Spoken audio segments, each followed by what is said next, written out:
Good evening, good morning, good afternoon, wherever you are. Hello again. We are back finally, starting the stream a little bit late today. I planned 7 PM at the latest, but life gets in the way, so what can we do? But we have some time this evening. We're not going to log on for half an hour and then disappear. We actually have a little bit of time to play and progress through some goals, which is going to be good.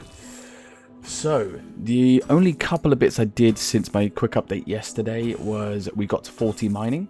That was one of our quick goals, so we can mine some gold ore. Basically working towards those porters that I spoke about yesterday.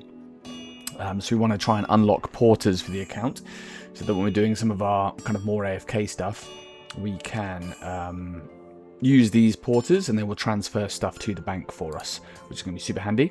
So we needed 40 mining, and we needed, I think, 28 or 29 crafting.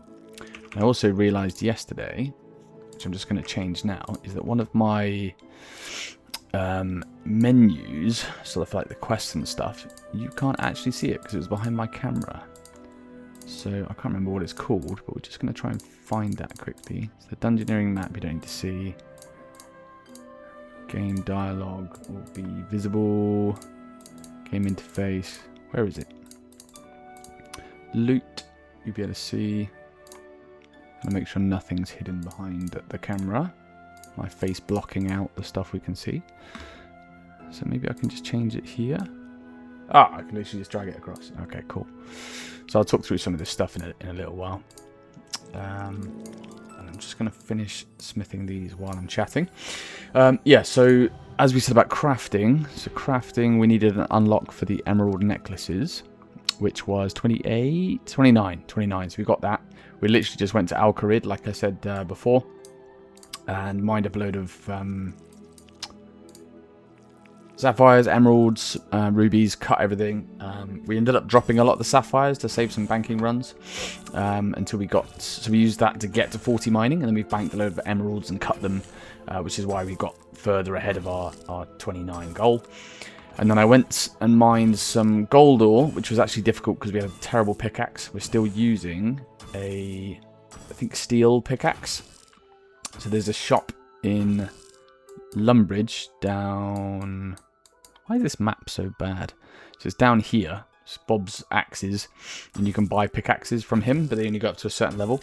So we need to upgrade our pickaxe at some point because it's pretty bad. But anyway, I got all of that, mined a few gold ore, went to make the porters and realised I'm an idiot and you need 40 smithing to make porters. Or rather, to smelt the gold ore. So we still can't do it, which is kind of frustrating. But gold smelting is level 40. So we'll work on that a little bit over the next couple of days. Generally, the fastest way to sort out your smithing, or what I think is the fastest way, or the easiest way, is to make gloves. So you can literally right-click the anvil and open smithing interface. Click on the gloves or the boots, just because they use 1 bar each, and you can just make all of them.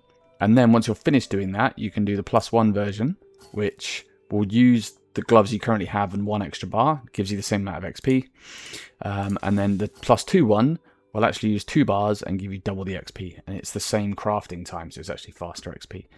And then these, because they're only mithril, they don't alch for much, but we can save them later and high alch them for 400 each. So we'll just chuck them in the bank, or we might disassemble them later down the line when we get invention unlocked. So at a certain level, so where are we? We're 32. So right now we still have to heat up our mithril. But once we get to 36, it will create mithril items at maximum heat, so we don't have to faff around heating up every item. But what I do usually is make them all, and then heat it up. You can see the heat if you hover over them. So current heat's maximum. That one is 0. So we just swap them over, heat. And I do this with all of them for the full inventory. And then you can literally just click on the anvil and it will AFK your whole inventory. So that's a really good idea. You know, once you're already making the items at maximum heat, it doesn't matter anymore. But when I do it this way, it's a little bit time consuming to set it up. Just to heat up every single item. But once it's done, you can just click once and then you get a good 10-15 minutes of AFK time before you have to do the next batch. So yeah, while I'm kind of... Oh, don't go and hit the goblin, you absolute donkey. Brilliant, I have a weapon on me, so that goblin's just going to stand there and hit me now. What was I talking about? I get distracted so easily these days. Yeah, it's a good... let me just grab a weapon from the bank and kill this bloody thing. Yeah, we'll just finish this inventory. In fact, we won't. We can do this anytime, so we'll leave that there. Otherwise, you're going to sit there and watch me make mithril gauntlets for the next half an hour. I'll do that AFK at a later date, and we'll push up to 40 smithing. And you can see that I have, further down here, we have 71 emeralds, which is not that much, but that's a good start for our emerald necklaces. And we have a little bit of energy, so we got our divination up to 48 last time. We have 518, which is a start. So you need... we're going to make these porters. Some of the porter 3 need 40 energy, 1 emerald necklace. So we have enough to make, 518. So like 12, 13 necklaces. So we'll be working on that a little bit in the background. But for now, there's a couple of quests I want to smash out. So where's my lantern? Skull lantern. That's pretty much all we have gear-wise for now. So there's a couple of quests I want to smash out. So the plan for this evening, let me just pull up. We were following a bit of a early days guide. So we've worked through some quests. We do have, we did the knight's sword, and for the knight's sword you need a red berry pie, and we deliberately made a bunch extra because I remember there being red berry pies in the Killy Row quest chain, so we're going to use those. And then what else do we do? We got some ashes and made some, so basically you can use lesser necroplasm, a vial of water, and some ashes, which I don't have because we use them all. But you can use this to make your regular ghostly dyes, which you need for rituals for upgrading the gear. So the fastest way to do it at a low level is probably just to go and cut a bunch of trees, light them all on fire, wait till the fires run out, and it leaves ashes on the floor. Just go pick them all up. Once we get a higher combat level, and our combat's a lot better, we can go to the Abyss. And that's the fastest way, because once you've done the Underworld achievements, you get a little book that you can have on you, and it instantly teleports them to the bank. And after that, you can transfer, 1,000 or so an hour, depending on your combat level. So we have done Killy Road, Rune Mythos. So we're going to do Gunner's Ground and Demon Slayer. And I'm just double checking now, but basically what I'm trying to do is get our quest points up to 25, because every 25 quest points you get, you can go to May's Caravan, south of Varrock, talk to her, and she gives you 250,000 gold and a magical die that you can roll, and you can get all kind of variation of rewards. Nothing that's useful now, but it'll be useful down the line. But that gold is fantastic because it's a really good kind of boost of money, and it helps us sort out a bunch of stuff. So we want to get on with that and And yeah, get to those 25 quest points.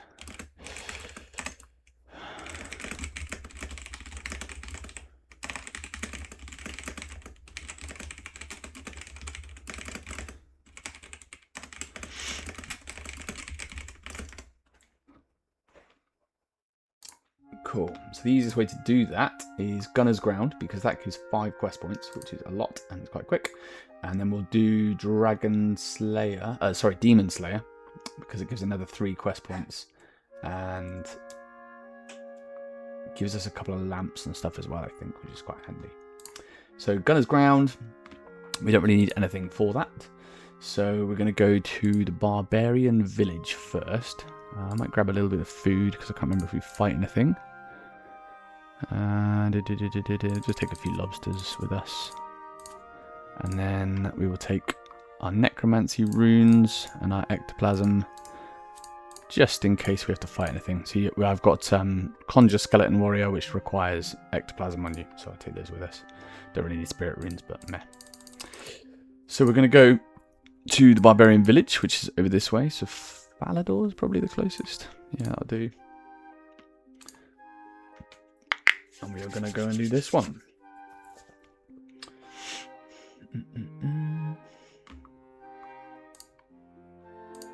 We get some swanky boots, apparently.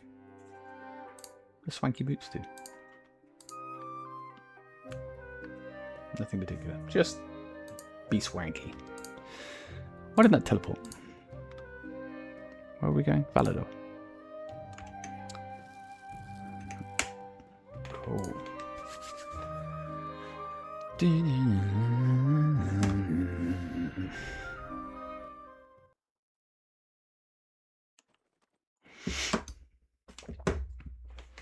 Okay, let's make our way over. So we're going to smash out these 2 quests. We're going to do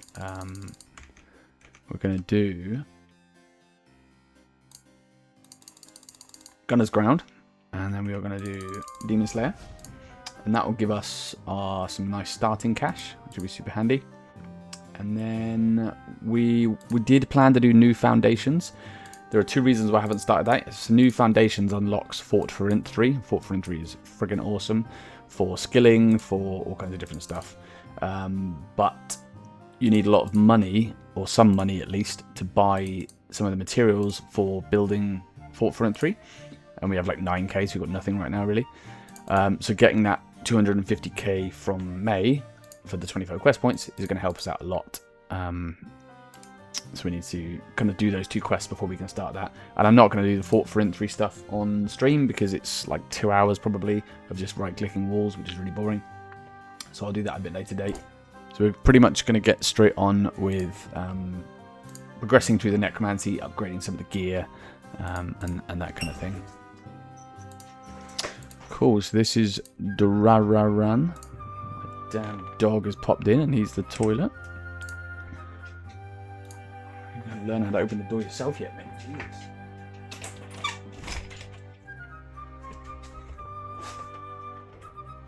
Jeez.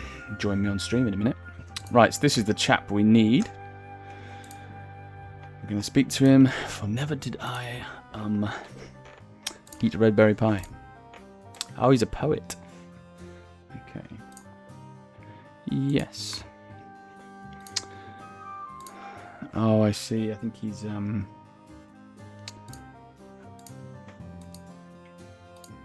poet, and we need to help him with his poem, I'd imagine. Get to the point, mate. There must be something you can do. So some of these earlier quests are not interesting to me at all. I'm not a quester particularly.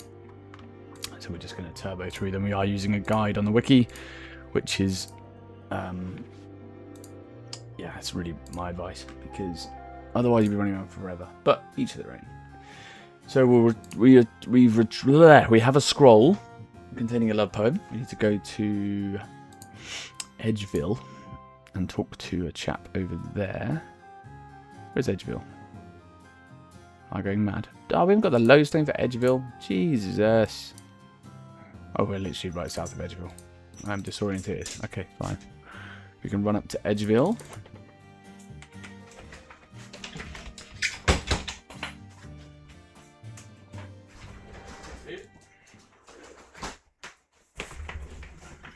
And the dog is gone. So we're going to run up to Edgeville. Why is that gone from my Q bar? And we'll grab the lodestone because apparently we never did that. There we go. And we need to talk to Jeffrey, who's near the furnace. Right, Jeffrey. Not in the bank. Man. Modak. God. Jeffrey. So we're going to hear about a gold ring. I was hoping you'd trade me a gold ring. Trade you for a lovely poem. Haha, yes. Just plain gold ring, that's all I need. Okay, he was not happy about that. Then we need to go back to Dororan at the barbarian village. And give him the gold ring.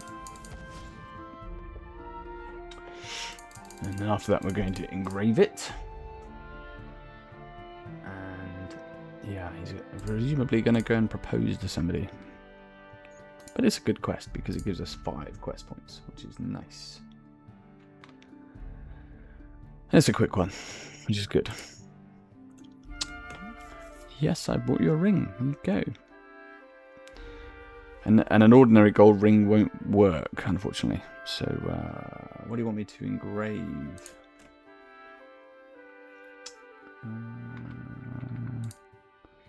I've given this some thought. That sounds simple enough. I can do that. Use the engrave option on the ring. So we're going to engrave the ring. Boom. Nice. Talk to him again. It's come out perfectly. Don't stress, mate. Another thing, of course. We're going to show it to Gudrun on it. Okay. So that's the ring we wanted. And now we need to go and show it to Gudrun. But we can't tell her that it's from him. Where is Gudrun? Gudrun. There you are. The fisherman. Babble, babble, babble, babble, babble, babble. Get on with it. Yes, yes, this is for you. Lovely ring. Is it about you? Yeah. It's beautiful, stranger. It's not from me. I'm not trying to chat you up. Ah! Wait. Press the wrong button. Ah, we go again. No problem. We don't want to screw it up because I don't know what will happen. Some of these quests have some awesome little... I say awesome. Have some... surprising outcomes if you click the wrong button. You end up doing all kinds of ridiculous extra stuff.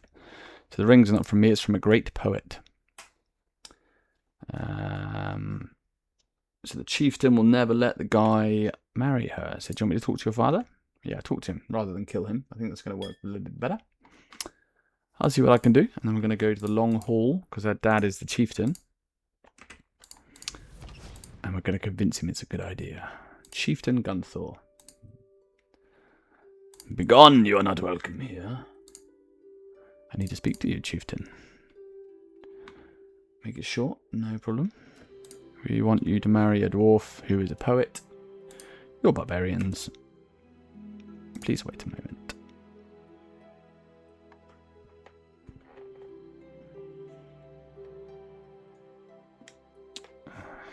Oh, we're not friends, we're not allies. Okay, bye. Okay, bye. We'll go back to Gudrun and tell him the bad news. The chief is a miserable git and does not want you to marry his daughter.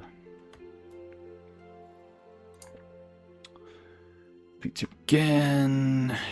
She loved it, but the father hated it. Wait, what?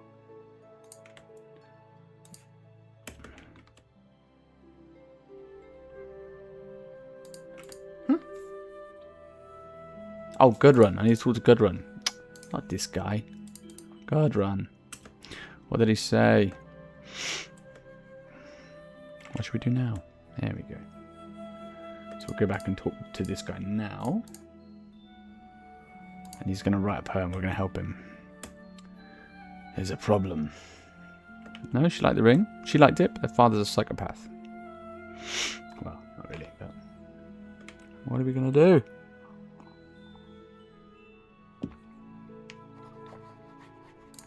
Okay. So we're going to help him write his poem. Even the rolliest boulder. I'm sure that's not true. It's a lovely poem. Okay. Maybe you could suggest some words to me and then I can tell you more. Okay. How about,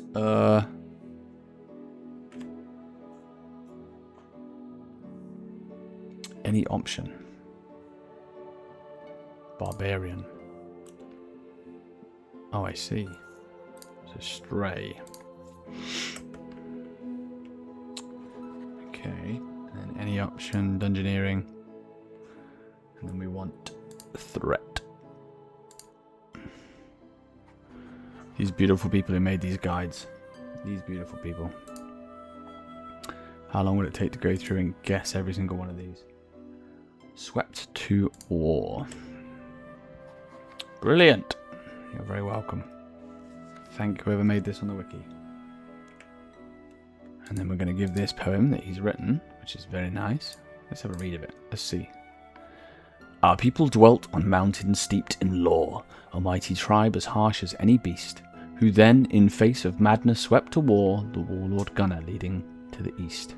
This legacy of honour still lives on, in Gunnar's bloodline, fierce to this day. We sing the tales of battles long since won, and from his righteous purpose never stray. But long is gone the author of that threat, and even rolling boulders come to rest. For Gunnar's ground is rich and fruitful, yet and Gunnar's blood with beauty also blessed. Now let these freemen from this conflict cease, and let this be the time of Gunther's peace. Beautiful. Anyway, go give it to your dad. We spent at least 2 minutes doing that. At least 2 minutes. And I don't really care. I'm just going to skip all this stuff. I don't think it matters what I say.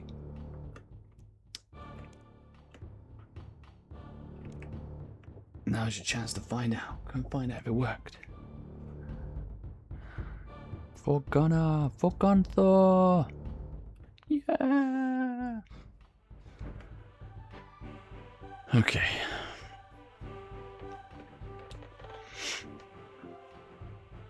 Lucky dwarf.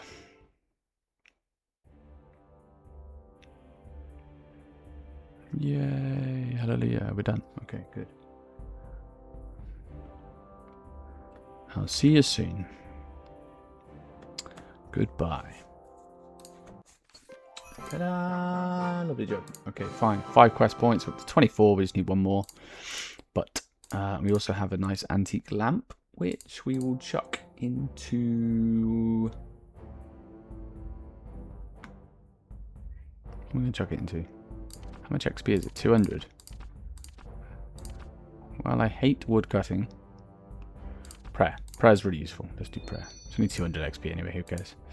Right, and then we'll do Demon Slayer. So, the wiki is advising melee armor. But we're just going to use our necromancy stuff, I think. Because accuracy might be a problem. But we'll cross that bridge when we come to it. Because I'm pretty sure we have to kill Delrith. And I think you only have to... I don't know if you can do damage and get the killing blow with it, or if you need to do the whole kill bit, but we'll figure it out. So we're going to go talk to Gideon Bale, or Gideon, something like that, up in the church. This will be our last quest. Hopefully for a little while, because I friggin' hate doing quests. Ah, boring. Not my cup of tea. So Gideon B it is. Oh, that's not the church. It's the museum. Yeah. Yeesh. Go away. Up here. Gideon Bidet. Not Bidet. Gideon Bede. Okay. Help me stop him. We will kill the demon for you. No problem. That's fine. Yeah, we need to go and get Silverlight. That's fine. We can do that. We know how to do that. We go down the trapdoor. We go and talk to the spirits, and they will give us some trials. Hello. Welcome. I come seeking Silverlight. So we have to go and pass the 3 trials. So first off, we will do the mind one. And he asks us a bunch of questions, which we have to answer. Begin the trial, yes. Why are you in this place? Because I want Silverlight. What is Silverlight? A sword that slays demons. Why do you require a sword to slay a demon? I don't need a sword that slays a demon. No, a powerful demon threatens Varrock. Who is the demon? Delrith? Yeah, Delrith. And who sends me to claim it? Gideon Bede. You complete the trial. Nice, good job. Then we go up this way. And we talk to the Spirit of Faith. We have a trial of faith. So we have to cross the chasm. Do not believe your eyes. Each step you will take will be a step of faith. Step into the chasm. Okay. Boom. Step north. Step north. Step east is that way. Step east. Step north. Step north. Step north? Yeah. West. West. South. West. West. North. North. North. Beautiful. Nice. I think we can just run back, right? Okay. Happy days. That's that one done. And then we need the Spirit of Body, which is going to be killing skeletons, which should be fine. Yeah. Pretty sure these skeletons are pretty chill. Yeah, 50 HP. So you just click boom, boom, boom.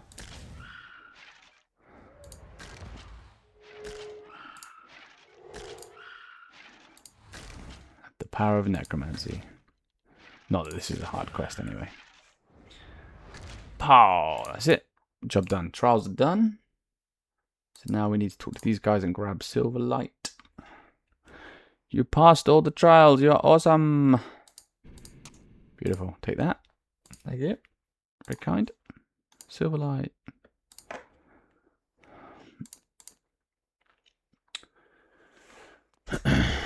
Go. Grab that bad boy. Whoa. It does look pretty sick, actually. Dude, why'd you put it away? I'm trying to look at that. Whoa. That is pretty sick for a beginner sword. I like it. Okay. So now we are going to go back up the ladder. And then we need to read, make sure you actually take it. Yeah, read the scroll to the north of the trapdoor, that bad boy on the floor.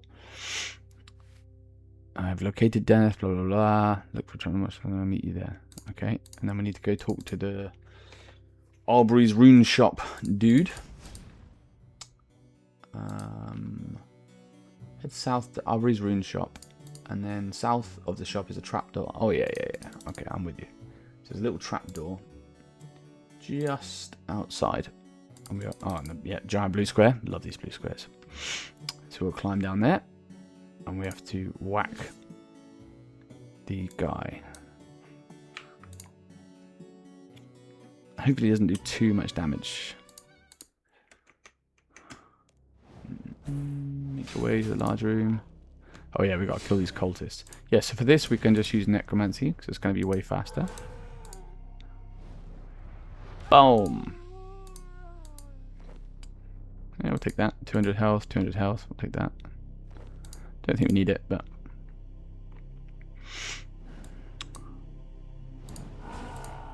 Boom, boom, boom. Cultist dead. Boom. Boom. Boom. We're not going to bother picking up the meat. We don't need it. Oh, another one there. Boom. Nice. Okay, fight Delrith. So this is the bit where I don't know if we need necromancy or if we can just use... Hopefully we can use it necromancy and then just whack him with the sword at the end, but I don't think that's going to be the case. And if we have to do melee, it's going to suck because we're level like 1 and we have no accuracy and no melee gear. But he's in level 15 and we have food, so it should be good. Should be good. Oh yeah, and he has these giant blue shields we have to stand under. I must rest to shield us again. Slay him now! Die, bitch. Yeah, so it doesn't do any damage. Okay, fine.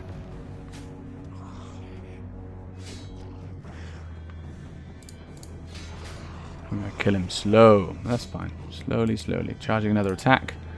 So this is where we can hide under this boy. Oh, that still hurt. That's fine. Not too bad. We haven't set up any of our melee bars, so we'll just put bleed on him. There's not much else we can do. Oh! We definitely want to stand underneath that so we don't die. Boom. Slowly but surely. Overpower. Hit him with an overpower. Hoi! Boom. 64. Yeah. Eat this meat. Eat this meat.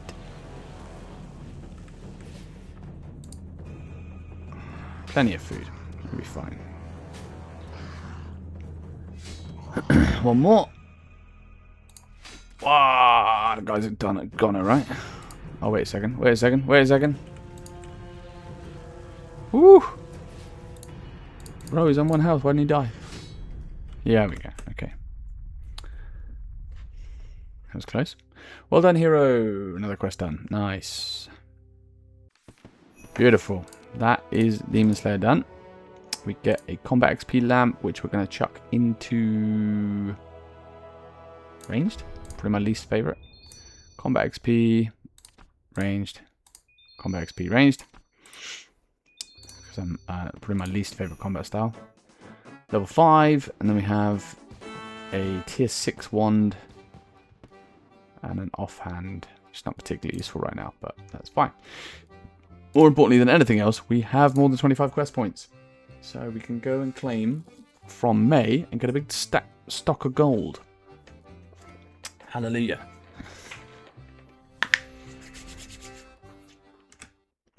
Need to check something very quickly.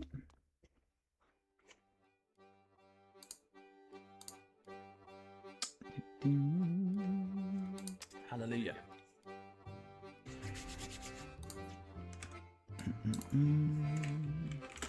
Need to check something very quickly.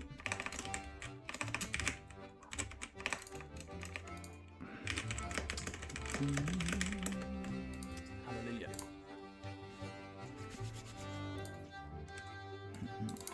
Okay, cool. Sorted. So where is May? May is just here. And we will talk to her and we can reclaim our rewards. I'm May, and this is your latest endeavour. Reclaim items. So we get the magical die. I thought it gave you gold. Maybe when you roll the dice. You roll the dice on the floor. Boom, yeah, 250k gold. That is nice. And we also have a wizard robe skirt, which is a fortunate component, which we are going to put in the bank for later.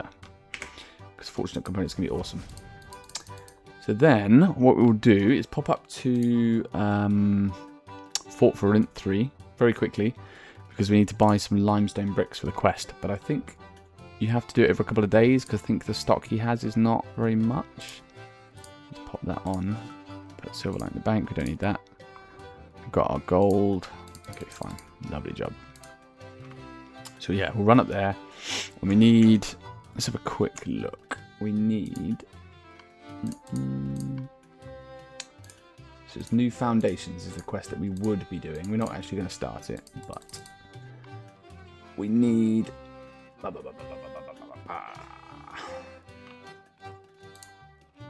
352 limestone bricks, which is a lot of bricks.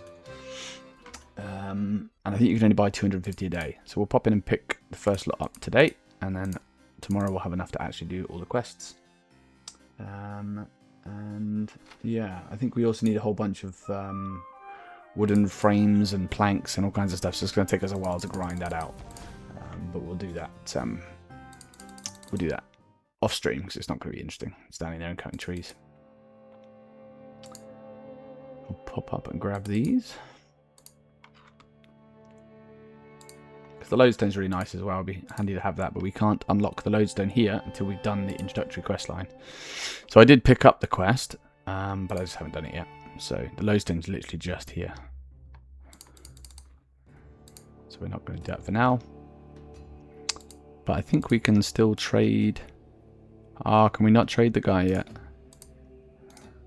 Oh, no way. Okay, fine. So what we'll do is we've started the quest. So I think you need to kill the armored zombies.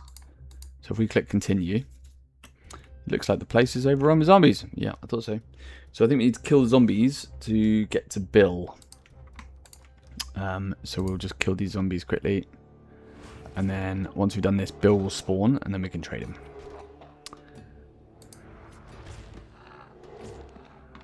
And I didn't bring any ectoplasm, so we can't have any helper helping us. We don't have any food either, but we should be fine.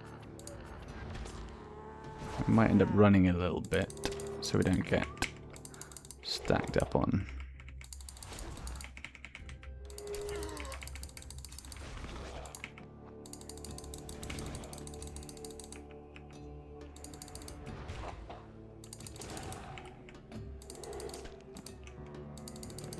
Yeah, I'll just climb around a little bit. It's super slow. We'll probably be fine anyway, but we've already taken a fair amount of damage. We do not have any food or anything, so I don't want to be stupid and die. Run energy is on 50% already. We're fine.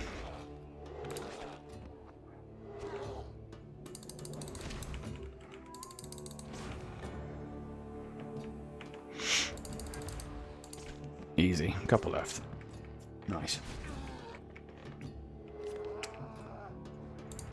Okay. So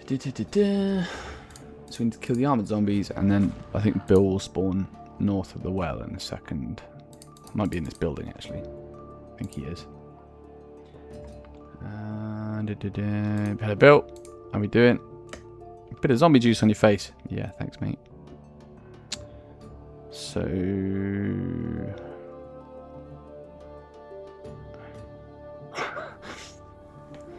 fantastic. If you've never done these quests before, it is a good idea reading through them, because it's so easy just to hold down spacebar and skip all the text. But some of it's pretty funny. Like, the developers do a good job of sorting the content out. There we go. So we need the limestone bricks. Finally, we got access to that. So we're just going to literally buy out his stock of bricks, because he only holds 250 a day, and we need more than that for the quest chain. So this is why that gold's come in handy. To be fair, they're a lot cheaper than I thought they were. So we need that. 112.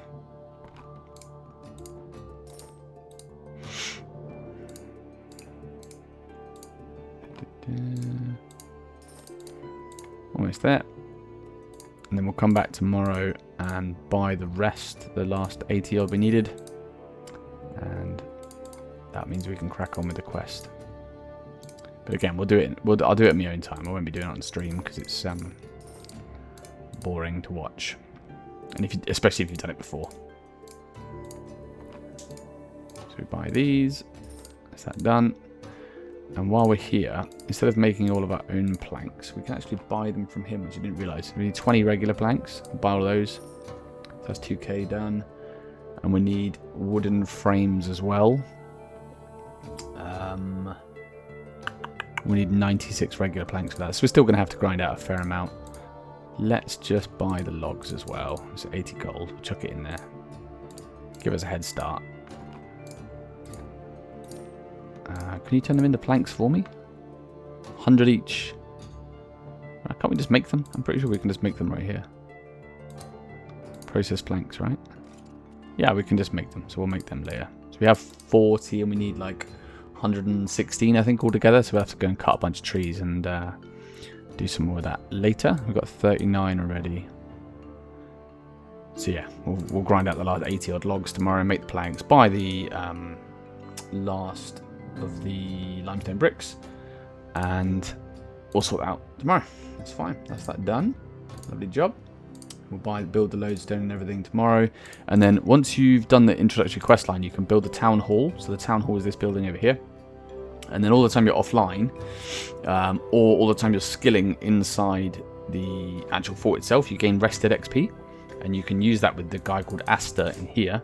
And then you can basically put bonus XP onto one of your skills. So it accumulates really slowly. And obviously you need to build the stuff up in the quest line first. But it's just free extra XP. So it's pretty handy. Right, now that's done. And we actually have a bank chest here as well, which I just used without thinking. We will... we're basically going to upgrade our necromancy gear next, I think. Which we're going to need a bunch of stuff for. So what we will do is... We did mine a bunch of stuff leveling our mining, so hopefully we have enough. So we need to make lesser uninsold bars to upgrade our weapons. And... I feel like we're going to need like cloth and stuff. I can't really remember. So... What are we doing? We're going to go to... the city of and we're going to figure out what we have, what we need. And we did the first Killy Row quest, so we can actually upgrade our gear to tier 20. So we're going to do that. The lodestone probably would have been quicker because we're going this way. But we did the first quest, so we want to upgrade our gear to tier 20. And then we can pick up the second quest from him and see what we need to do for that, because I can't remember. This is what I mean about the necromancy progression being the easiest to get into to start off with, because every time you get gear, you just go back to this chap. He teaches you how to make the upgrade to that gear, and you literally just take this gear and it upgrades it. And then it'll say, like, I think it's level 20 necromancy for tier 20, 30 for 30, 40 for 40, etc. So you go kill a bunch of stuff, get above 30, go back, talk to him, tells you how to do it again. You just keep going, which is really nice. So if we use this little soul forge in the corner, it'll tell us what we need. So we need the hood, which it says we have 0, but it's because we're wearing it. So if we just take that off, you can see it says 1. And then we need lesser insoled cloth. So how do we make lesser insoled cloth? Lesser insoled cloth is from Spider Silk Equipment, which is in Barracks. Bloody hell, we've got to go to Barrack. But let's see how many insoled bars we can make. 13. So it just skipped over that. So lesser insoled bar is what you... Lesser uninsoled bar, sorry, is what you need to upgrade your weapons and offhand. And you need 14 total to get you up to tier 50. I know because I looked it up.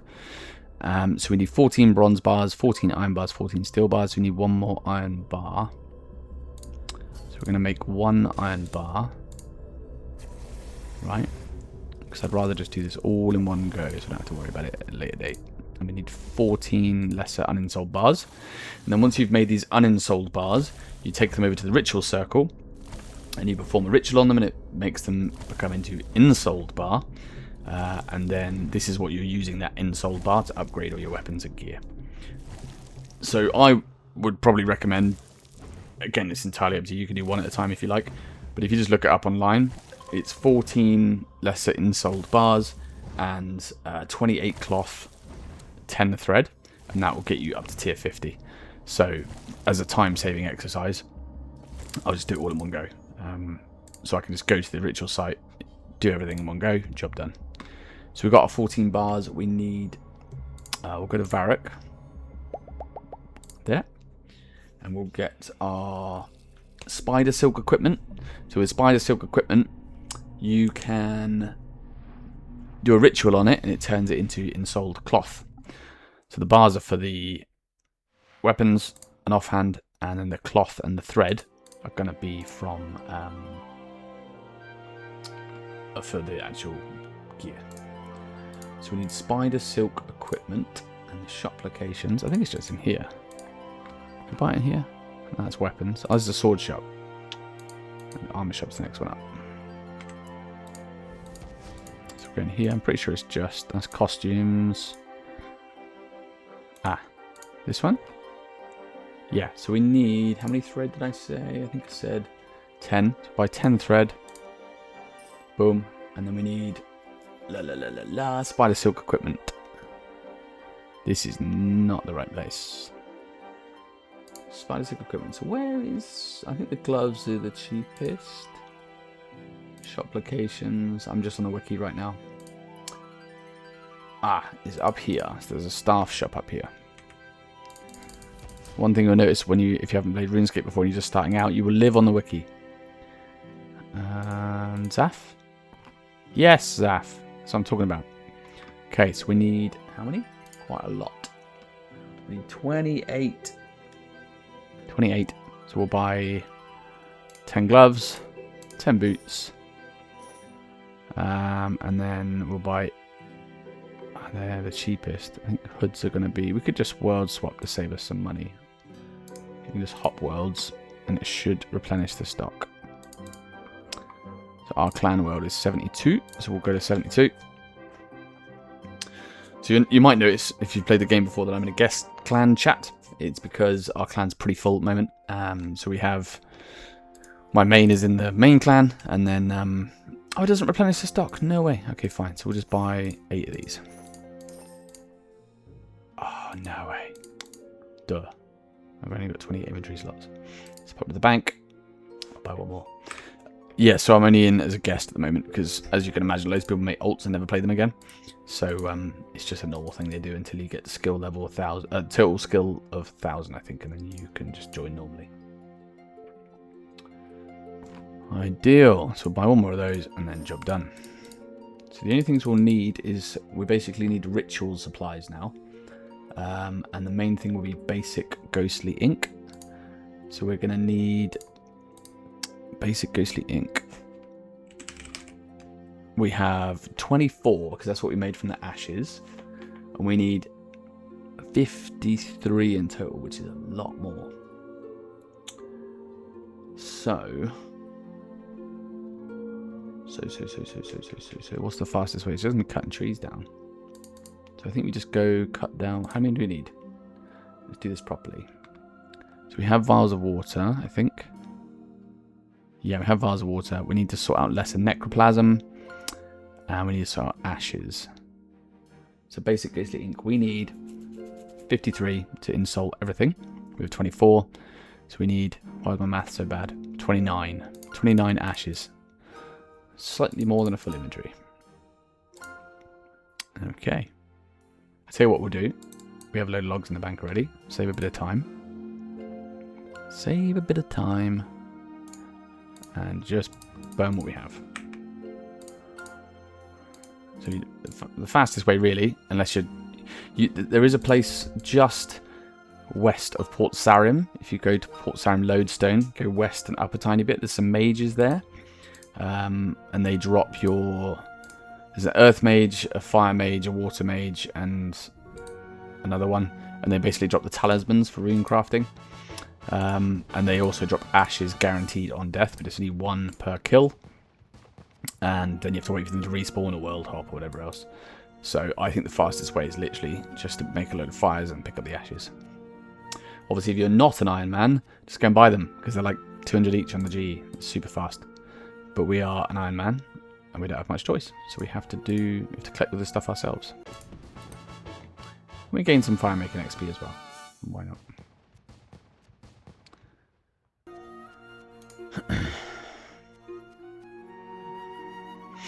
Take your time, buddy.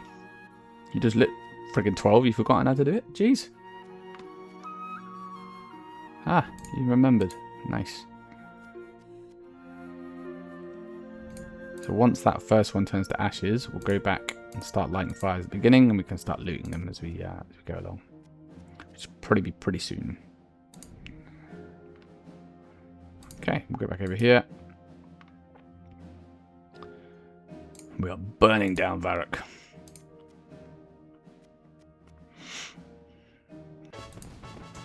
It's fire making 13, very nice.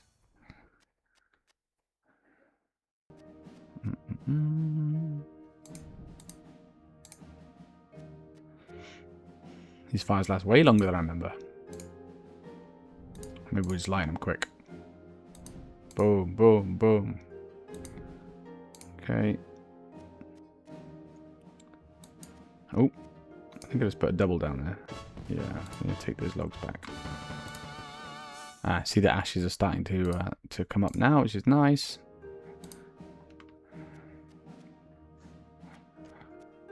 And then you can just hit spacebar to loot all. So as I'm lighting these logs, I'm just going to keep pressing spacebar and picking up the ashes that are here. Apart from it picked up the logs right on the ground. The looting in this is a little bit buggy. Because it doesn't always find everything that's nearby to you, which is kind of weird.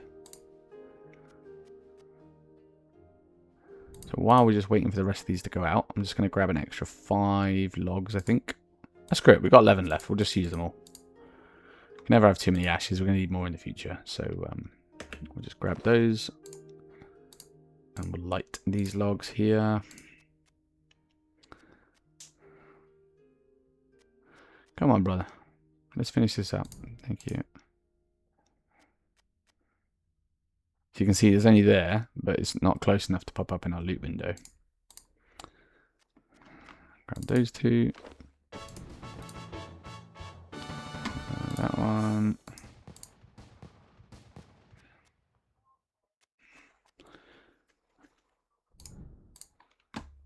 A couple more.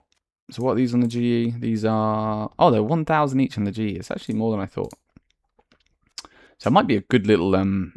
like, not a great money maker, but for an early level account, if you get yourself into the Abyss and you get the Underworld achievements, which we'll be doing shortly, so I can show you how to do those achievements, you could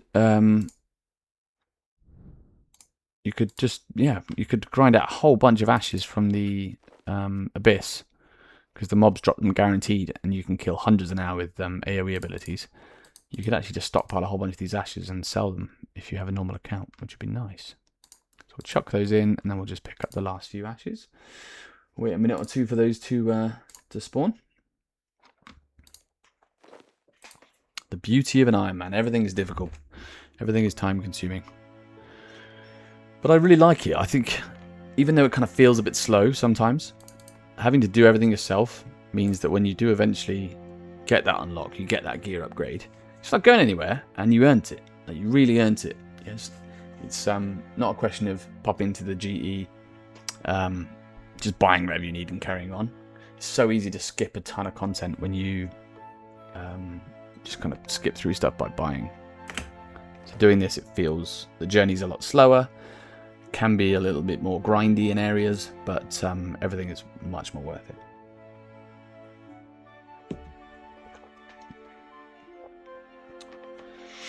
I'm just going to wait for these last few ashes, and then we should have everything we need to go and perform a bunch of our necromancy rituals to sort out our gear upgrades for the next few levels, and then we can just chuck everything in the bank for when we need it.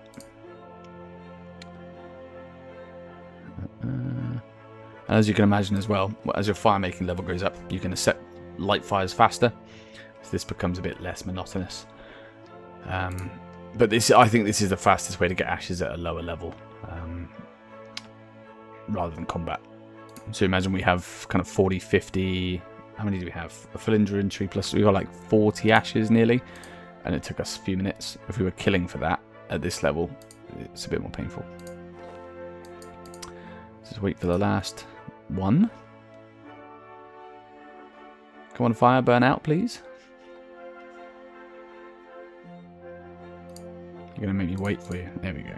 Beautiful. Okay. So that's our ashes done for now. That'll be enough to make us some ghostly ink. So what we need, I think I've got a preset saved. Yeah. So lesser necroplasm, you need 20 lesser necroplasm, 1 vial of water, 1 ashes. So we can make a few of our regular ghostly inks. But we will need to do a couple more rituals to get some more lesser necroplasms. So we'll chuck this in the bank and go and finish that up. So when you have 28 ashes, we can do 28 more crafts. Spirit runes. Pop up to the ritual site. And let's see how many we need to do. So there's a shop, which is exactly here. And in that shop, you can buy...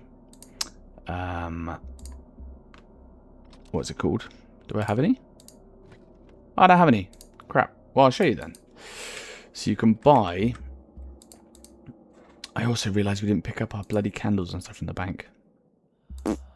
Nightmare. So I'll show you the shop.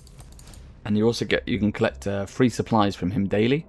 It's, in my opinion, not worth making the trip over at this point because his free supplies a day are barely anything. But, I mean, if you're here, do it. So, okay, fine. So we trade him. You can buy weak necroplasm. So we're just going to buy like 1,000 of this. And then we need to go to the bank anyway to... in fact, we're going to buy more than 1,000.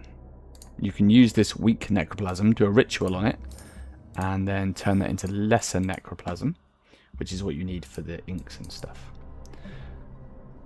It does all say that as part of the tutorial and teaches you how to do all of that as you go through the introductory necromancy quest and Killy Row as well. So don't worry if I say a whole bunch of stuff and you're like, wait, what? How many different rituals for the same bloody thing? It can be confusing, but the wiki's there to help you, and the quests are pretty good. So we need to take out the stuff, which I almost forgot about as well, because we're going to do rituals with these things in a minute. We need to take out our candles, our inks, and I think that we're going to have to come back and make some more inks anyway, which is kind of annoying, but we can't take those with us right now. I don't think we need that for anything. So let's do that. Teleport back to the site. It's freaking freezing out here. My God. I'm sat in my conservatory right now because it's the only place in my house I can fit my desk. And it's like, I don't know, it's not that cold. It's like 2 degrees or something. It's cold enough. So here is your focus storage. You can just store stuff in here. So we're going to store all of our cloth items that we bought. Ah, crap, we bought something else as well, didn't we? Didn't we buy heads? Jesus Christ. Okay, fine. So we'll put our weak necroplasm in there for now. And then you go over to the pedestal. And you can make lesser necroplasm. So every 200 weak necroplasm, you can turn into 100 lesser necroplasm. And then we need, I think, let's say we have 28 left to make. I feel like there's 28 ashes in the bank. Or is it 38? I don't want to run the whole way back to the bank again. We'll do what we have. We'll do what we have. So we're going to put that on there. We need 2 reagent, 1 elemental. So right now we've got a bunch of changes and stuff. So we've got 2 elementals. We'll get rid of that one. So we don't need that anymore. And we'll get a reagent one going. So 2 basic ghostly inks. And we don't need the commune at all. So we'll get rid of that one. And do a reagent one again. And as you go up higher in levels, you can do multiply glyphs. So obviously this feels mega slow because we're turning 200 weak necroplasm into 100 lesser necroplasm, which just feels a bit crap. But if we go into here and draw, it's probably going to take it off. But there's an alteration glyph. And there is multiply. So that gives 20% ritual output at 30 necromancy. So we'll actually get that pretty soon. And then there's like a 2 and a 3 version, which increases output by 60%, which is, it means you can just churn out materials a lot faster. And then there's a little fixed camera view here, and it fixes it to your screen, which just makes it a lot easier to see. When you're when you're doing rituals, you have a soul attraction percentage. So mine's 100% right now, which is like the bare minimum. And the higher that percentage, the more likely these events happen. So a cloud of sparkles has taken over. They give you a huge XP dump, and they give you a reward. So we got Wyvern Bones as a reward. And the way to increase that soul attraction is by using alteration glyphs. So there's a multiply, there's lots of different alteration glyphs. I won't go through it all now, but increasing that soul attraction increases the chances of having one of these events happen. And there are lots of different versions. So the lowest version is the ghost that spawns and a sparkling little ritual thing. But they give a ton of XP, so they're really worth paying attention to. You don't have to. If you just want to AFK it, it's fine. But you get a lot more XP if you click on those events. As you can see, the tick per second is 1 XP, so it's bugger all. But if you click on this restore, it's 132 XP. So once you get above around level 80, level 90, the fastest XP per hour is actually doing rituals. Like the highest end rituals, because you get a ton of events, and you get a ton of XP for doing that. So the only big XP drop is when you finish the ritual and any events that spawn. That's our second one. So that gives us 200, which is enough for 10. And you can see these go orange. We need to repair them. If you just right-click the pedestal and press repair all, bang, done. And that hit 30 necromancy. Very nice. So you can see there we can now upgrade to tier 30 if we do the Killy Row thing. So we will do our tier 20, do the Killy Row quest, unlock tier 30, and because we're doing all the materials in one go, we have enough stuff to do that.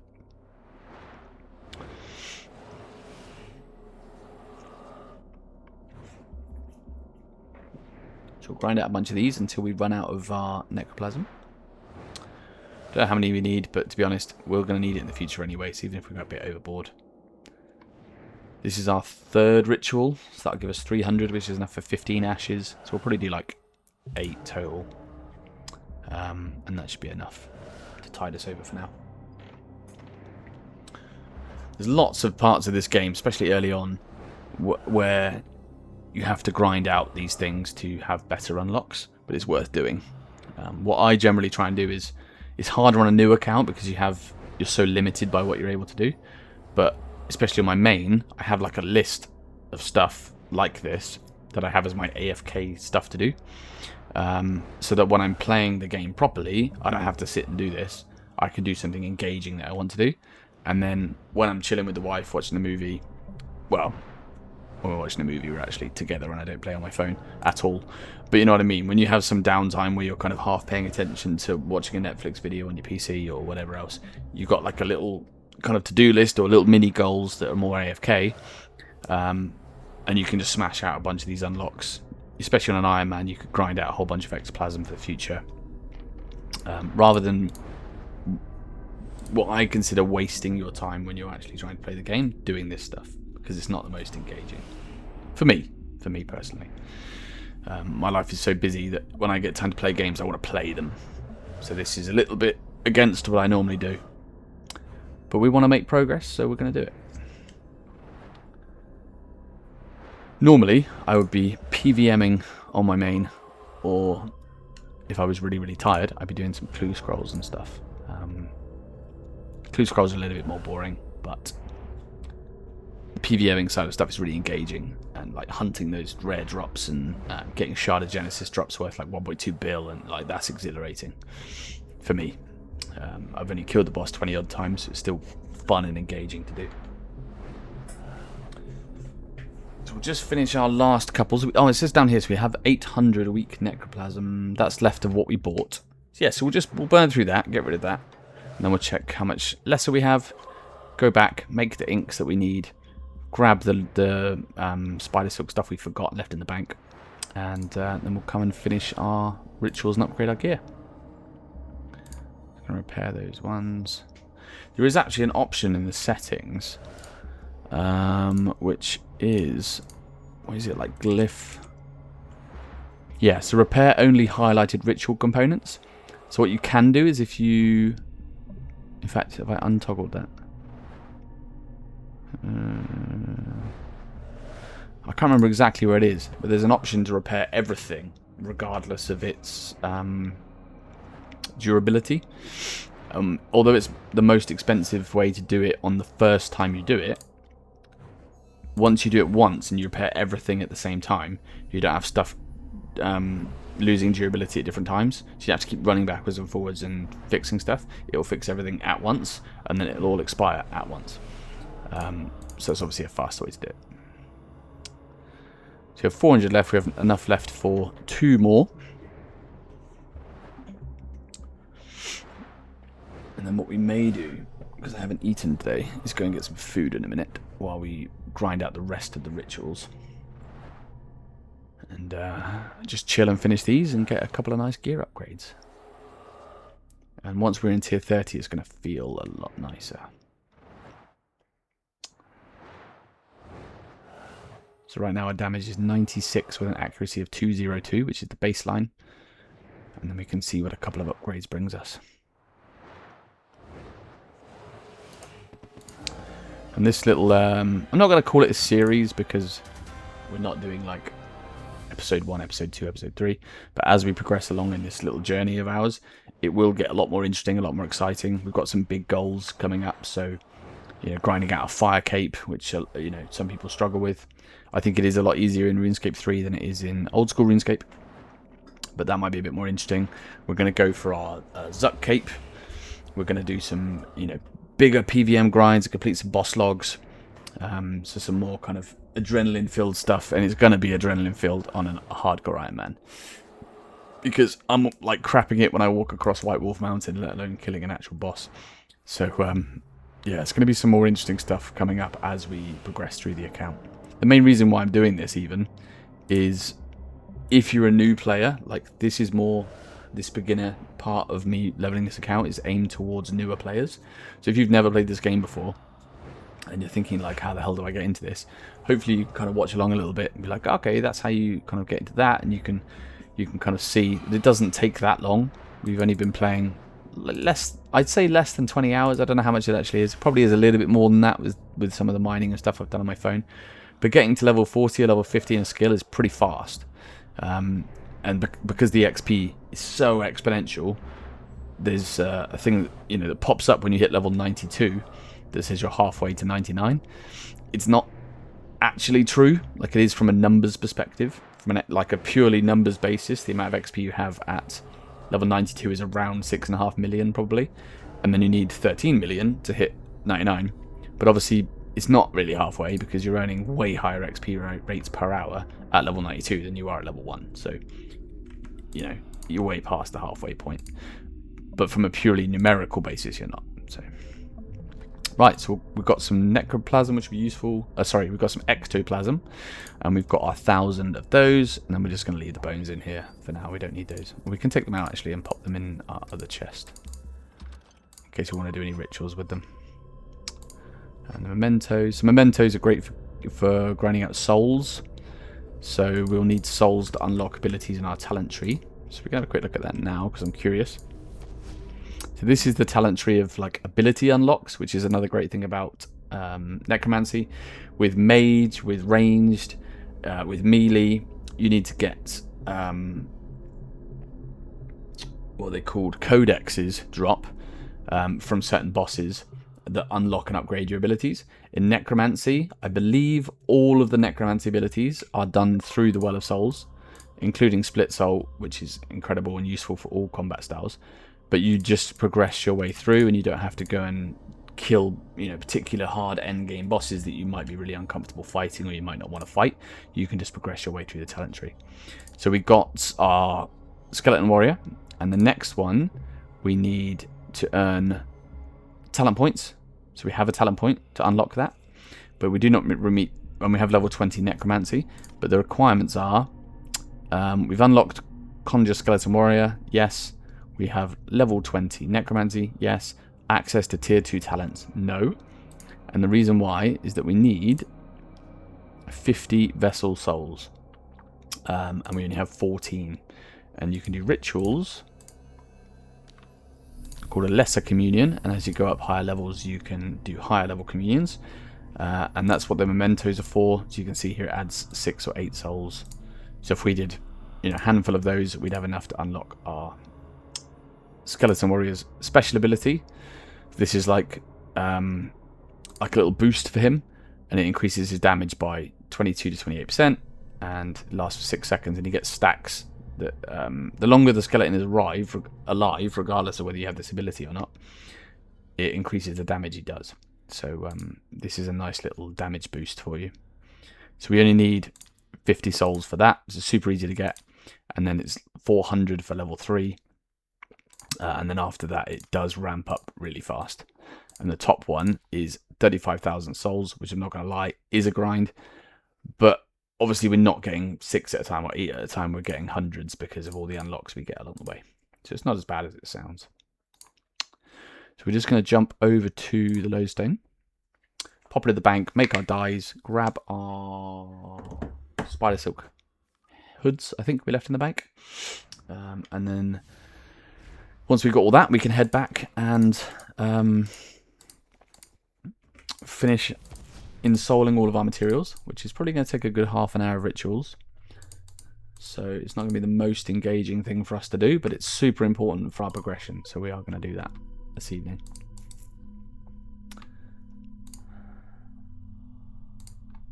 So we're going to go back over to Killy, and then in our bank we have a preset saved already, which is a really messy one. I don't know why it's so messy. I hate it when it's like that. So we're going to withdraw this, 13 vials of water and 13 ashes. I'll do. We'll save that, so you can just right click and save a preset, and then when you go in your bank you can literally just click 1 and it will load that preset for you. So it makes it way faster. Or what I'm going to do in a second is just right click the bank chest and load last preset, and it will automatically load your inventory. And if you don't have any of the items, it will pop up and tell you, I can't load that because you don't have it. That's that done. And this is a fantastic money maker if you're not an Iron Man, because this lesser necroplasm is using like 2k of that, and then the inks are worth 8k. So you've got 2k of lesser necroplasm, 1k of ashes. What's that, like 60? Yeah. So you're going to be spending out 3.5k ish. And then the inks are worth like 8k each. So for low level accounts, it's a great way to make money because people are too lazy to go and do all the inks themselves. They just go on and buy them. And on my main, I do the same thing. Not that I use those inks anymore, but you know what I mean. So we need to grab the hoods we left behind. We'll grab the runes so we can teleport there faster, and we'll pick up all of our inks and candles, etc. And we're actually going to go and buy some more basic stuff. So the basic of everything you can buy from the shop. Anything higher than basic, which is regular and greater, etc., you need to make yourself. We don't need. I don't know if you need that. I don't think so. Grab it anyway, and I think that's everything. So we'll pop to the shop and buy some more of the basic stuff because we're going to need that for repairing things. We'll buy some more candles just in case because I don't know how many we need. And then we will start our ensouling ritual. And we have 63 regular inks, which is the one that is time consuming because we need the ashes and the lesser necroplasm for. So we've done the hard bit. I've completely ignored my clan for the last couple of days. So I'll have a chat with these guys in a minute as well. We'll just buy, I don't know, 1,000 of those. That should be enough. Plenty. Okay. And you can see how that 250k's come in handy. I'm a little bit kind of splashy with money because I'm used to having a billion or whatever. I don't have tons, but I have plenty on my main, so I just kind of buy whatever I need whenever I want. So it's something I'm going to have to get used to because we've already burnt through a good 40-50k in the last 20 minutes, me just clicking stuff. So focus storage, we'll pop in our hoods and we will get on with the ensouling. So we're going to go in soul material. We're going to do the bars first, and we need 2 elemental, 1 change. So we have a couple of changes already, so we're going to redraw the reagent one to an elemental. foundational elemental 1. And then I don't think we've got 2 changes. Let's just draw this for a second. So we can do a multiply glyph now, but it only increases output by 20%. So that's not actually going to give us any extra cloth or anything. So it will round it to the nearest number. So if we had 3 multiply 1 glyphs down, that would increase your output by 60%. So instead of getting 1 ensouled bar, you'd actually get 2. So as you get higher level, and you get the rarer cloths, so like one of them is a subjugation, robe of subjugation, which is like 4.5 mil or something, and it's a drop from Krill, one of the God Wars bosses, and the drop rate is terrible. So to get a subjugation piece, you're probably going to get 1 an hour if you're lucky. So instead of getting 1 cloth back from that 1 drop an hour, you can put down 3, 4, 5 multiply glyphs. I think it's probably around 3 is the maximum. You can actually get up to like 5, 6 cloth from 1 piece of subjugation armor. So it's not as bad as it looks further down the line. And right now we only have 2 glyphs we're not using. So you can see 2 aren't highlighted. So we could put down 2 multiplies, but that'd be 1.4 bars back, and they won't give us 2 for that. But again, once you hit a higher necromancy level, so I think it's, I don't know what level it is. It might be like 60 or something. Let's have a quick look, because I am interested. So it might be higher than that. Is it like 66 or something? Ritual site tier 2. That's 60. So at 60, your ritual site upgrades. What that means is these dusty mounds you can brush off and you can use more of them. Which means obviously you've got more access to putting more glyphs down. So you can add more alteration glyphs and stuff in there. And more candle spots. And then when you get to around 90 odd, the next ring, tier 3 upgrades, unlocks. And then you can do another set as well. So it really does speed up over time. The beginning is the slowest part with the rituals and necromancy. It's an exponential curve, basically. So we're going to do a whole bunch of these. So we have 13 lesser ensouled bars. Yes, it's probably going to be a good half an hour of rituals now. Just to grind out the gear upgrades. But once we've done this once, we're good till tier 50, which will give us a fantastic head start. Still all in one go. Get out of the way. That's going to be 1.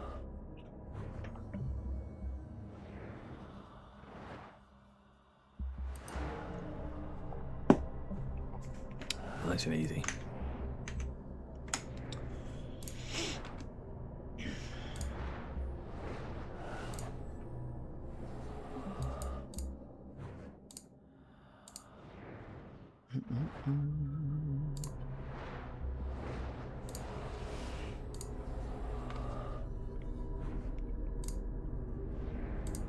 And as you can see, we're getting quite a lot of necromancy XP as we're doing this as well. So I don't have the rune metrics, so you can pay for rune metrics if you're really interested. And I think there's an Alt 1 plugin that tells you as well, but you can get an update on your XP per hour. And we'll get, you know, a good 4 or 5 necromancy levels just from doing these rituals anyway. So you don't have to go kill stuff if you don't want to. The only thing you need to kill stuff for is the Well of Souls, because you need souls from killing things to unlock your talents. So I don't know if we have any left in the chat from the last thing we killed. No, it was ages ago. Cool. So we're going to do this. Going to be half an hour or so of rituals. Then we are going to probably do our daily challenges. So we actually did mining and smithing earlier anyway, because we were working on getting those up. We can cook up 10 dishes, get those daily challenges done, a little XP boost. And you can see from the rewards, we did a couple already. So we have a challenge token. I'd really recommend saving these for stuff that you really don't want to do. So, for example, let's say you've only got an hour to play, you haven't got long to play that day. You don't necessarily want to go and do a dungeoneering dungeon floor, or you don't want to go and restore an artifact from archaeology, because these things you have to kind of go out your way, or it takes a long time. To be honest, it doesn't even take that long, it just feels like it does. So that's the kind of stuff I save mine for. Just when I really can't be asked to go and do something else. Wood cutting, mining, fishing, that kind of stuff. I just do it because it takes, it probably takes a similar amount of time, but it feels easy, so I just go do it. So yeah, we're just going to save those up for now until we get something pop up that we just don't want to do. Even the making jewelry and stuff can be a bit of a pain in the ass, because I had that on the first day on the account. And obviously, when you're crafting levels 1, you can't make any jewelry, really. You can't make emerald necklaces, sapphire necklaces, any of that kind of stuff. And I was like, how the hell do I make 5 bits of jewelry when I don't know how to make any jewelry? But there is one of the pieces we picked up early on is the Dwarven Axe, which is from a guy in Burthorpe, which I showed on my first stream. And when you're mining gem rocks, there's a common gem rock, you get a chance to get a lapis jewel. You can then cut that, and then when you're cutting trees, you get a chance to get a wooden brooch, and then you can put that lapis jewel in the wooden brooch, and boom, you've got a piece of jewelry. So that's what I did, because it was just the easiest way of doing it, and I wanted to hit those daily challenges because some of the unlocks towards the end can be pretty useful. So the end rewards are Slayer VIP coupons, which are awesome for later on when you get Slayer tasks. You can choose, use a coupon and choose what you want to do. And then what else is there? Dungeoneering tokens would be amazing, because we do need a gem bag at some point. We are kind of bypassing the gem bag by using porters, but that would be pretty handy.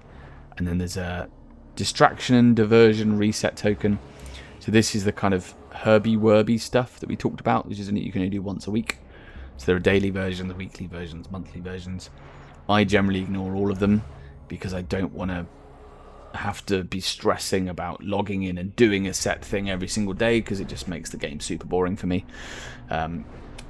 Like if you were doing the min-maxing, best way of doing stuff, it pretty much is just doing dailies. Like going to the wilderness events every hour on the hour, go and do all your dailies and weekly and monthly diversions and everything else. But you'll find that you're playing 15 to 20 hours a week just doing dailies. And the game gets a lot of, best way of doing stuff. The game gets a lot of crap from the player base, because people just say, oh, RuneScape 3 is easy, it's dailyscape, it's everything else. And they aren't wrong, but just don't do it. Just don't do it. Like, if you don't want to do it and you hate it, just don't do it. That's what I do. Oh, actually repair it, please. Yeah, just don't play that way. Play the game the way you want to play the game. And if it's not, the most efficient min-maxy way, who cares? Like, getting to max is not a quick job, no matter which way you do it. So don't do it the painful daily way. Set yourself little goals, little kind of step-by-step bits, and yeah, just slowly work towards them and chill. It's a game. We're supposed to be enjoying the game. We're not supposed to be, min-maxing your way to everything. In my opinion, it's just not worth it. Just not worth it. So we now have our... Where are we? We've got a few done. We've got 7 left. Which doesn't include the one that's on the pedestal right now.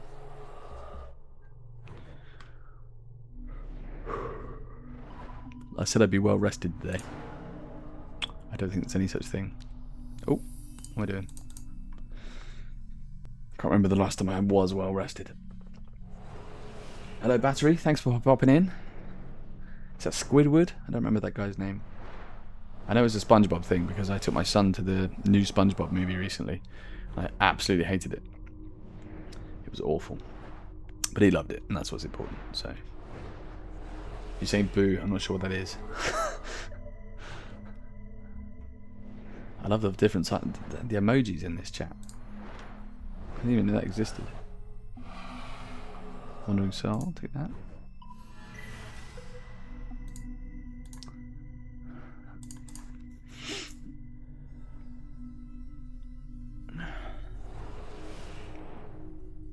There we go. And that's another thing we want to do today, is the achievement logs for the Underworld. And we've actually accidentally done a load of them. Oh, Cloud Sparkles, 1 second. Ah, we missed it because we were doing the ritual. Where were we? So achievements, Easy Underworld. So we've accidentally done a whole bunch of these. But once you complete the Easy Underworld, you get the a little book, a grimoire book. It gives you extra stuff. So it banks bones and ashes for you automatically, which is incredible for getting ashes to make inks and things like that, and it's really good for prayer as well. So we bought some stuff from a shop. You can find this in the achievements anyway, so I won't go through all of them, but we need to pop up and find a viewpoint overlooking the city. We need to have a skeleton warrior conjured while fighting a skeleton, so we could do that in Taverley Dungeon, maybe. Celine is a lady southeast of the city of so it's in this city. We can do that. And then we need to upgrade a piece of our equipment to tier 20, which is what we're doing right now. So we're actually almost there. Maybe a couple of minutes and we can get our grimoire as well, which would be nice. That's something we're definitely going to do today. I want to look up this repair thing as well, because I was talking earlier about repairing all of our glyphs at the same time. But there's somewhere in the settings. The settings are an absolute friggin' nightmare in RuneScape 3. It's like durability or something like that. Let's just click. Are we doing the ritual? Yeah, good. Settings. So I think it's durability, maybe. Yes. So repair only ritual components with 0 durability. So if you toggle that off, the next time we repair all, it's going to cost us more because we're going to repair everything. But then, once you've done it once, everything will expire at the same time. So instead of me repairing these 5, doing a ritual, then having to repair this one, then doing a ritual and repairing this one, and wherever the timeout of them all is, we just repair everything once, and then everything should, theoretically, expire at the same time.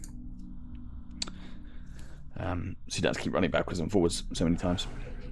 And it saves you a few seconds, but it's just a... yeah, I like it. So we've almost done our bars, but we still have a giant pile of cloth to do and then thread. You can see this is the kind of thing you can do. You can just chill. You just chill. Normally I have a Netflix film on. I have... we'll just do it on my phone. Once the kids go to bed in the evening, if I'm super tired, I'll just grind some of this stuff out.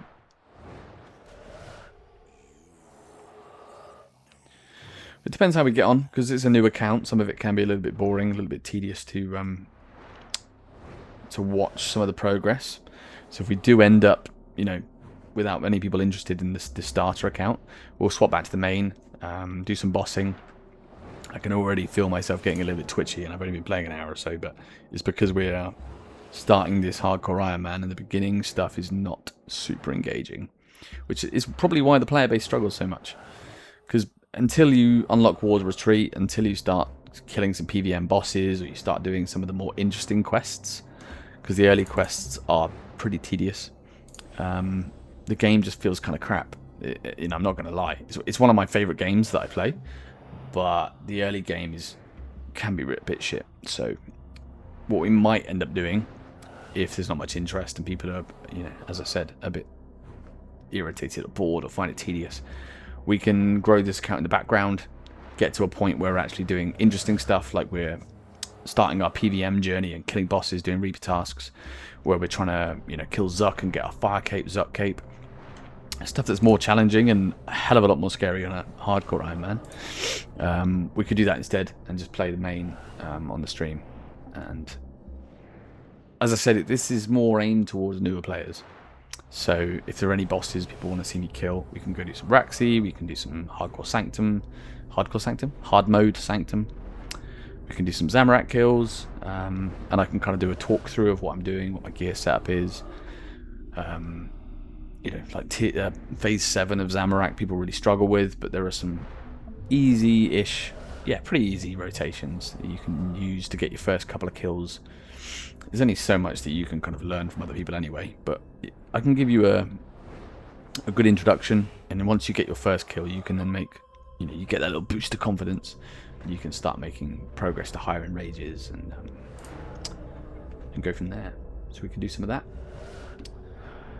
I'm on the Clue Skull grind. I only started a few weeks ago. I've only done about, let's say, 200 elites, something like that. And we got a Barrow's Die 2-3 days ago. That was a nice 100 odd mil. But yeah, I started doing that, and I've been spending loads of time modifying my setups because I find that really interesting to do. I find that a lot more interesting than actually doing the clue scrolls, but trying to make things, you know, super sweaty, most efficient. It's not something I normally do in games, but it's super nice being able to smash out like 15, 20 clue scrolls an hour because you've got all the teleports set up in the right places, and all your key bindings are set, and you can just bing, bing, bing, bing, bing all around the map. So that's been something I've been doing a lot on my alt. I spent an inordinate amount of money. I was automatically loaded our thread in. Nice. So we've done our bars. We're doing our thread now. Yeah, I spent an inordinate amount of money on Passage of the Abyss and filled it full of teleports and all kinds of stuff. But that's been pretty fun to do.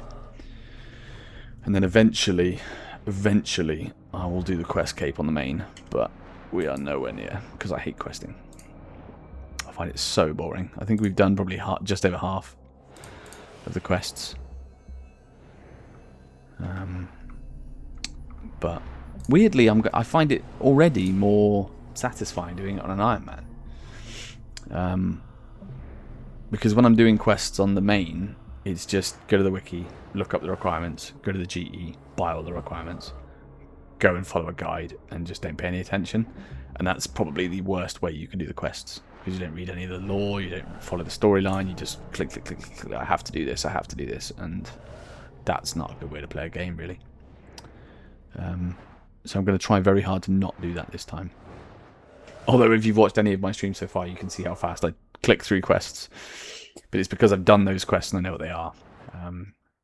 Whereas the like Vampiric Bloodline, or the quest where you have to make pyres for bodies and stuff, I don't know any of the lore behind any of that. I just skipped through all of it. So it's a pretty bad decision. I wish I could go back and change that. So I am. We're doing it on a hardcore. We're doing it on, more importantly, the Iron Man. At some point I will make a horrendous mistake and die, but we're going to carry on with the Iron Man anyway. So yeah, so you can see all of these have expired at the same time. This one hasn't, because we're not using it. So we've got 2 changes, we need 1. So this one will never degrade, but the rest of them all expire once. Boom, we can do another 3-4 rituals. So it makes it nice and easy. We'll look around and see what some other streamers are doing. We're not using it, so we've got 2 changes. Boom, I almost heard myself talking for a second, man. No one wants to hear themselves talking. So we get a kick. The sad thing is that people don't... Not many people are playing this game, which to me is really surprising. Because the community of RuneScape is... Old school RuneScape is so massive. But the community of RuneScape 3 is freaking tiny. Like, absolutely tiny. So if we browse, and I type in RuneScape, see how many people are watching. So there are 9 people watching RuneScape 3. So if any of those 9 people are watching me, thanks. Thanks a lot, because actually, there's only 9 people that are watching any kind of RuneScape 3 stream. Whereas, if we look at old school RuneScape, there are currently 3,500 people watching. So what, like, obviously the developers do a better job in old school RuneScape. Obviously they care more about their community. But surely people enjoy surely there are people out there that enjoy RuneScape 3. Like, it's a fantastic game. The early game is boring, potentially, but so is old school RuneScape. So it really surprises me that the community is so small. And I've considered, you know, playing other games on stream, but this is the one that I enjoy the most, so it just kind of makes sense for me to do. Because it's all about enjoying what you're doing. So you can see we're stacking up our threads now, and we're getting a little bit of ectoplasm, some dragon bones, that kind of stuff. We accidentally ran off to try and catch a moth. Thanks, dude. Achievement complete. Didn't even know there was an achievement. What was that? Was that a medium achievement? Nope. What achievement was that then? Don't know. Oh well, we'll take it. We'll take it.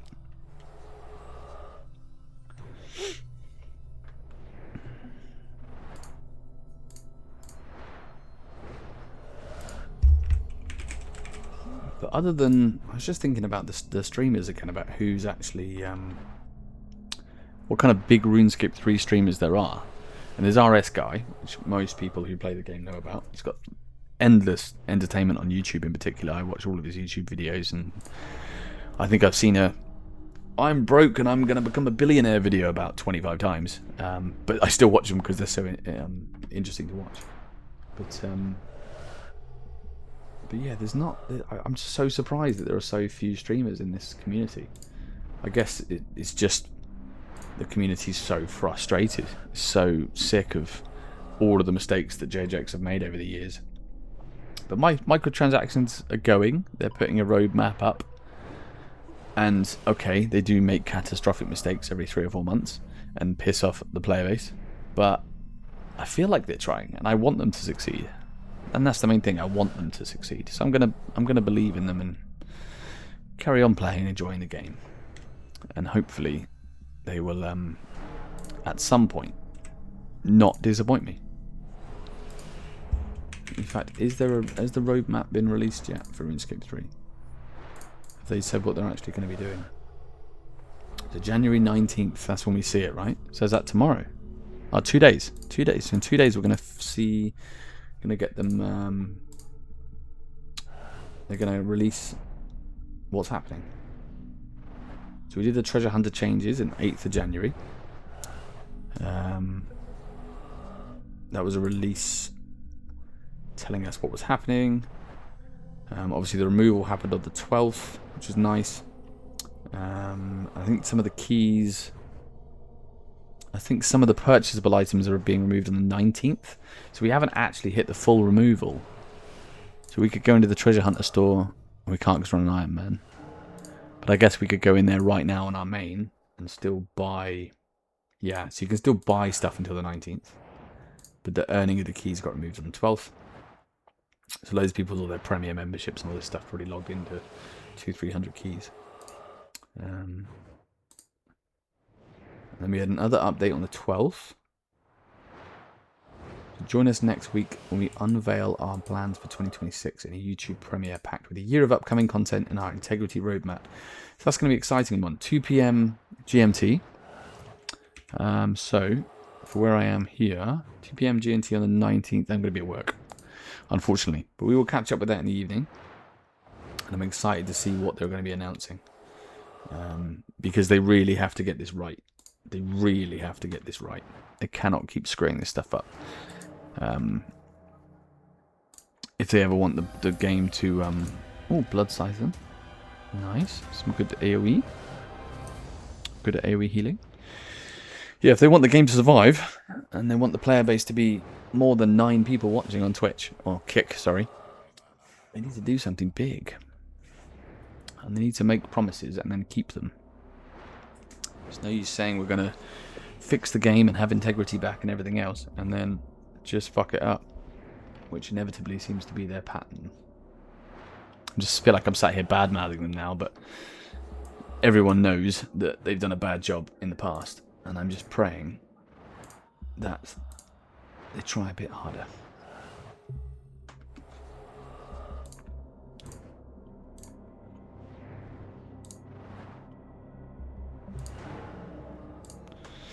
Okay, so this is the last thread. So we've done our bars and our thread. So just going to be the cloth now. Stack that up. Another probably 15-20 minutes, then we are good to go.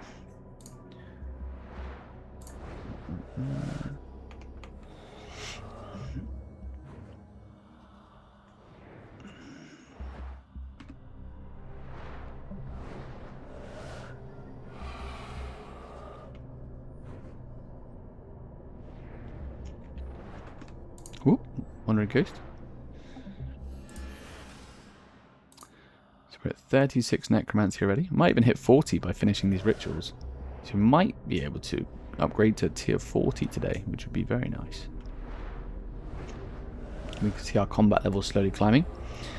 We were planning on doing some shattered worlds to level up our mage and ranged. Because if we can hit 60 combat level, plan was to finish the Reaper task tonight. So I think the combat level for War's Retreat is 60. So War's Retreat can be accessed by touching the War's insignia. Combat level 60, or have at least 1,000 total level. Okay, we're not going to hit 1,000 total level today, but we might, if we're lucky, hit combat level 60. Because that teleport is super handy. Oh no, the teleport you don't get until 10 boss kills, right? Yeah. So you don't unlock the teleport for 10 boss kills.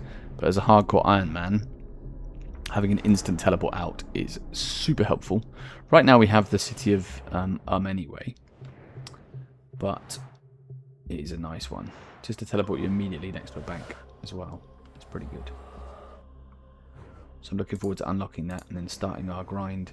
We can start boss log grinds and doing some other stuff.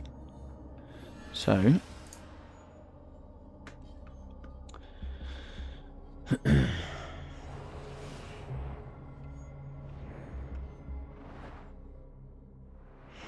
too many things I want to do. We want to hit 40 smithing. We want to do Herby Werby, which we haven't done this week. That'd be useful to do.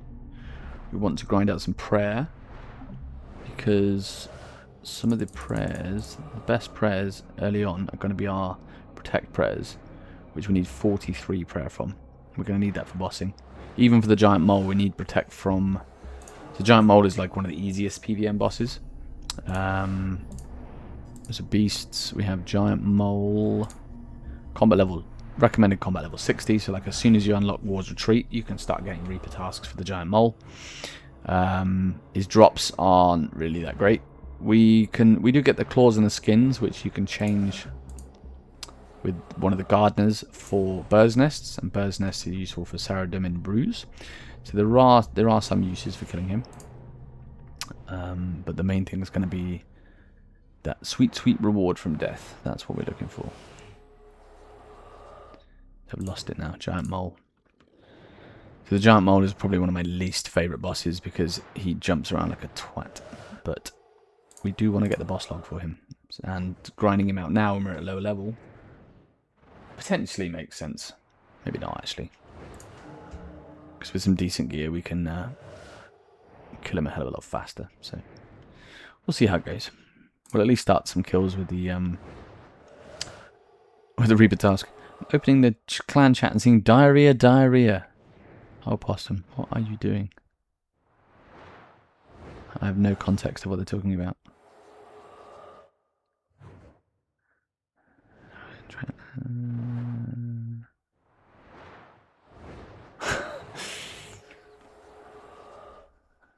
Okay. I think I'm going to close that clan chat back. We don't need that.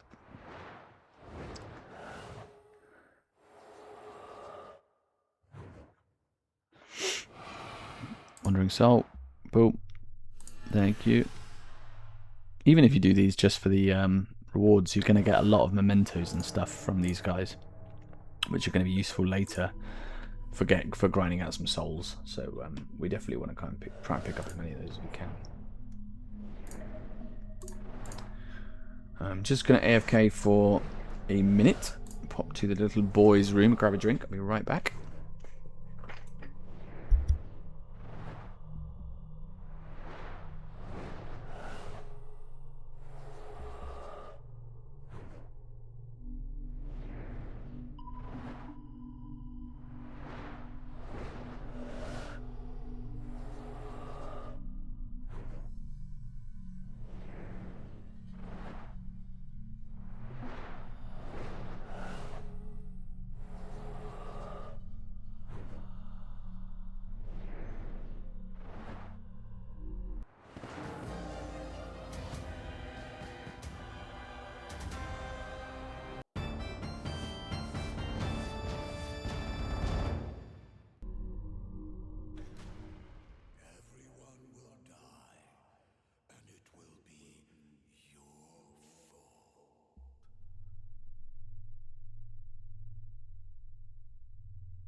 There we go.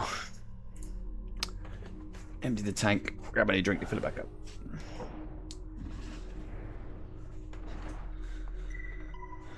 Okay.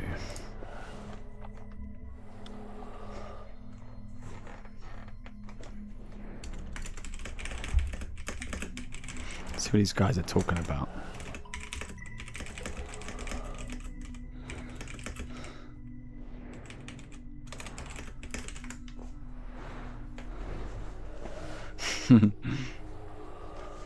CW. What's this? Castle Wars? You doing Castle Wars?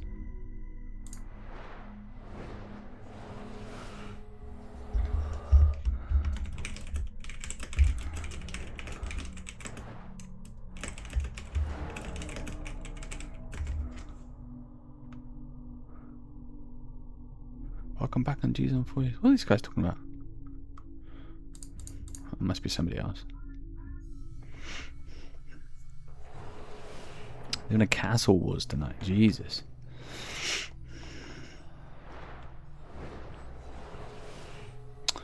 I cannot remember Castle Wars at all. I think I did old school RuneScape Castle Wars years and years ago. Been a long time.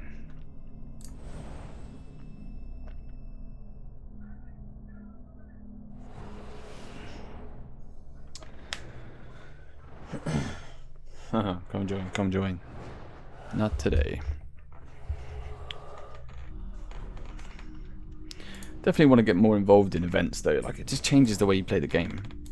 I was talking about this a couple of days ago, but the last clan I was in, which has got almost the same members as this clan, to be honest, it just got disbanded because the leader had something pop up in their life. But we used to do a PVM bingo, and it was basically a 4x4 bingo card with drops from particular bosses. So it would have one example I had was the Calfight King, which is one of my least favourite bosses, and the reason for that is because I grinded kills out 8 hours a day for only 2 days, but like back to back. I think it was like a Tuesday, Wednesday or something in a half term when I wasn't working. I did 8 hours of Calfight King, dying and dying and dying, trying to learn this boss. Because one of the bingo card options was a main hand and offhand weapon set. And I think I got 4 offhand dragon rapiers or something, and I just could not get the weapon sets to drop. But all the team are working together. You share your drops, and it feels like it just feels so much better playing with other people. And that's one of my hopes of talking on the stream, because I'm hoping people will pop in and out and say hello. If anyone wants to pop in and do some stuff together, we can. Not necessarily in the hardcore, but there are things, playing with other people and doing events and things. It's the best times I've had in RuneScape when I look back on any of the characters I've played.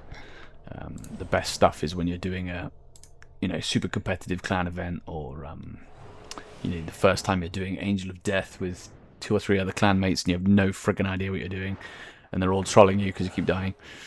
Those are the times you remember it, and they are good times.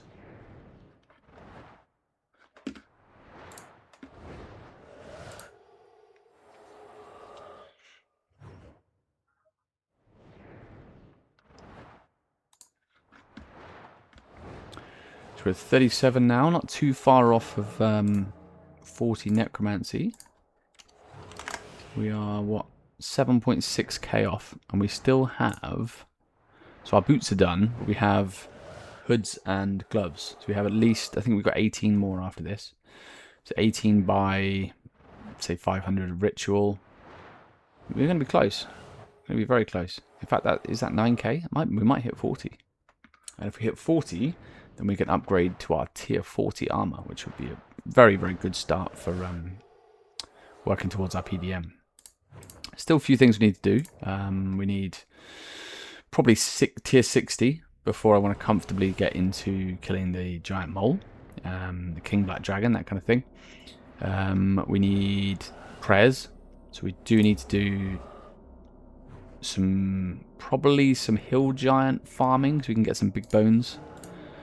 That's probably going to be the quickest way, just to bank a load of bones and push our prayer up. And what else do we need to do before we do PVM stuff? We've got a fairly good stockpile of food for now. Should be fine. Obviously, we're not going to have any pots or anything. What level is our lowest necromancy pot? I think we're way, way, way off. Way, way, way, way, way off. Prayer pots are going to be 38. Necromancy pots are way off. But we're definitely going to look up some... Like, the fastest way to push through your combat stuff is probably just going to be Shattered Worlds minigame. Which is used to be in Lumbridge Swamp. I don't know if it still is. Because you can just run in there and smash out floors and grind a ton of XP really fast. It's quick to do. You progress through the levels pretty fast, and once you get to a point where you're feeling like you can't really push it any further, you can just grind that same floor out over and over and over again at the perfect level that suits you. So it's a really good way of doing it. But I don't know, I can't remember if they drop bones and stuff, if I'm honest. But we'll check that out later. We'll be able to find out. Because if they drop bones, or big bones, we can use that for our prayer as well, which would be brilliant, because we can smash out a few things. Many, many, many birds with one stone, which would be good. Sparkles.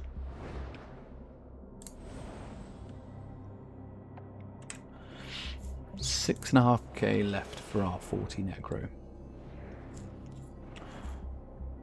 And then we probably need, if we are going to do Shattered Worlds, we need to look at some very basic gear setups for mage and ranged and melee. Because normally with ranged, I would just use Chin Chompers, which give you the ability to AoE everything. But we're not going to have that ability because we're an Iron Man. So I can't just go by where I want.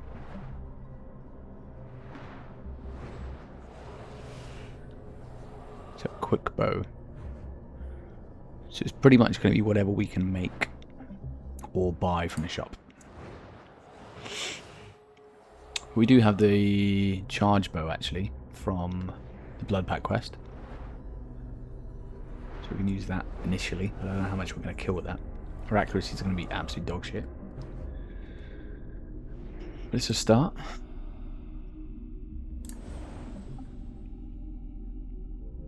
$5.8k. Boom.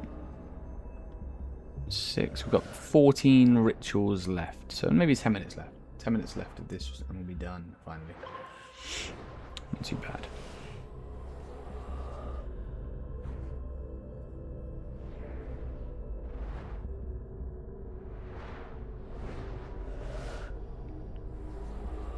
Hunter. What can we do for these? Thieving's probably a good one for an Iron Man to start. Because we're able to get seeds, we're able to get food.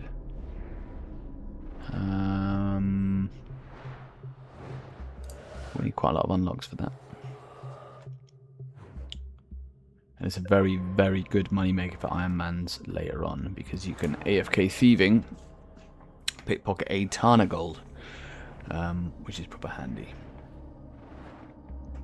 Here I am sat like I'm pro Iron Man. I'm not a pro Iron Man. I've never played Iron Man in my life before this account. So we're learning as we're going, but I have some game knowledge. Some. We could do some Slayer as well actually. We could do some Slayer for some of our combat styles. That might be decent to do.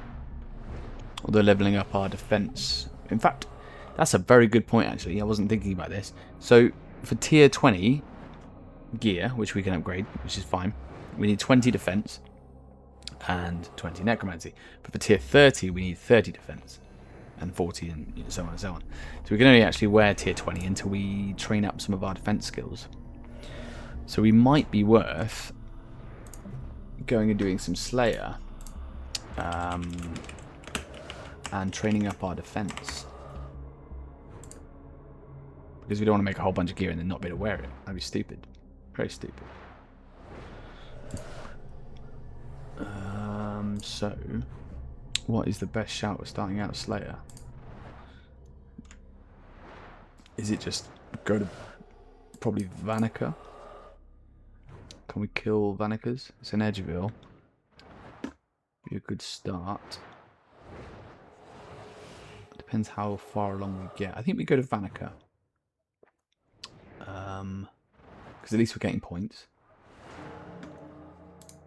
And we start grinding out some of the Slayer tasks. I think that should be a good shout. Rather than do the mini games.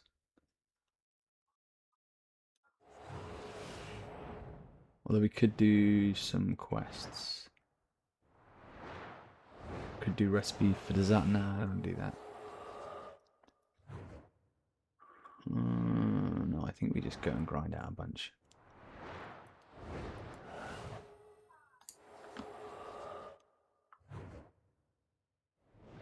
Yeah. That's going to be something on the list. So our goals right now, what we're going to do this evening, we're going to finish off these rituals. We're going to go and upgrade tier 20 armor. And then we're going to upgrade our weapons and offhand to the highest tier we can. So hopefully tier 40, because I think we're going to hit 40 necromancy. So that'll give us a massive damage bonus. Then we're going to go and finish the achievements for our grimoire. Because that's going to give us access to storing bones, which will help with our prayer at a later date. And then we will probably train some combat. And I'm thinking with Slayer maybe.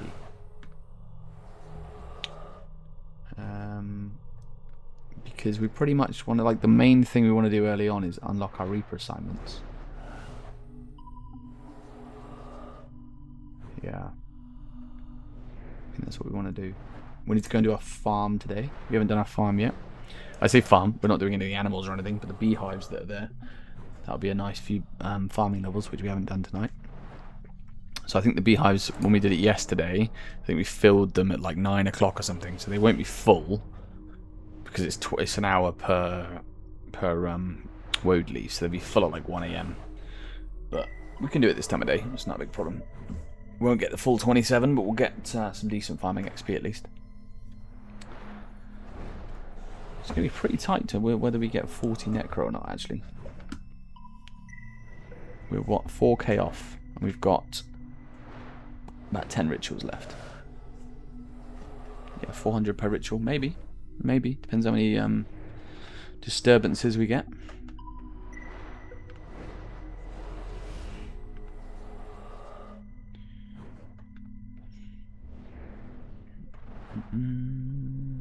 Oh. That's the last of our spider silk done. Oh, excuse me.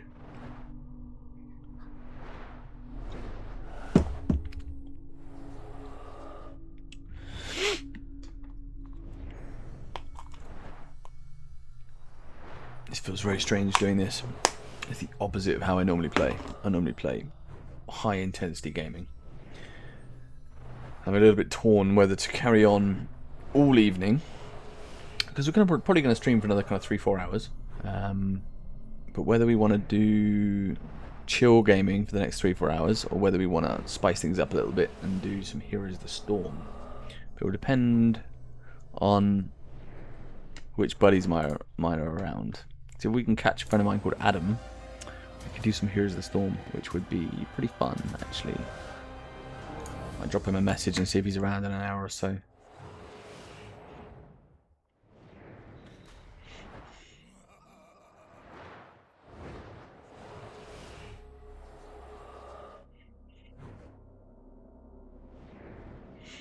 Let's see what he says. Oh, almost missed the salt.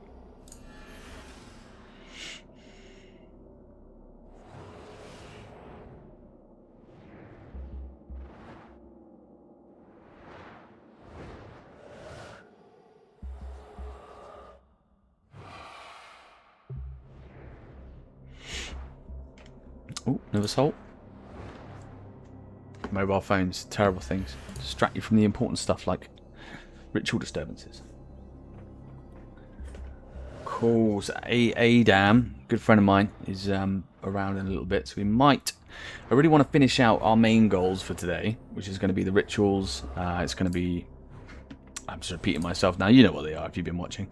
We want to finish out our main goals for today, and then the next few bits are going to be gear upgrades, smithing to 40 for our porters, and we can do that off stream because it's, again, because it's such an early account, it's difficult to make it super exciting and engaging.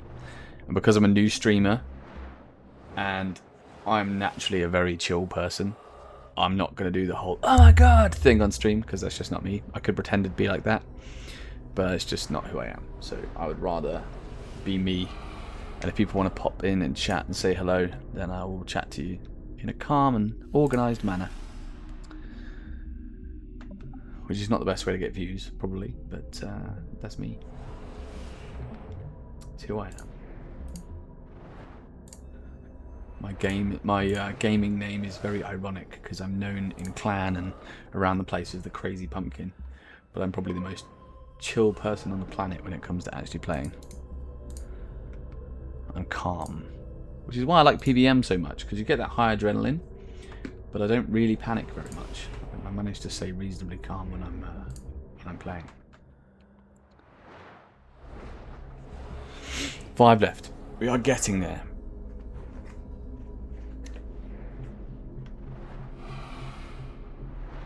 We are almost there. 40 necromancy as well. We're going to hit 2 at the same time, I think. 1400 left. I think it's going to work out pretty nicely.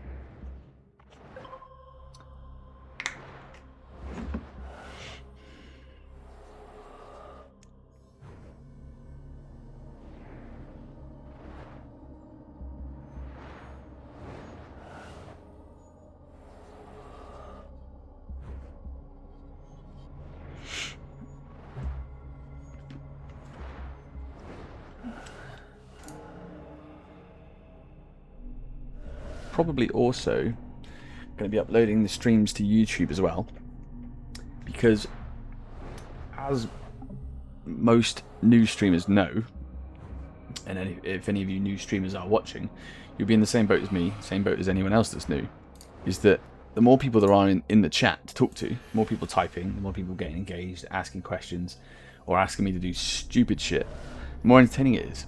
Because if someone came in the chat right now and said, go log on your main, get half naked, go and kill hard mode Necatra, I'm up for it. Like, I'm super up for doing that. It'd be hilarious to try.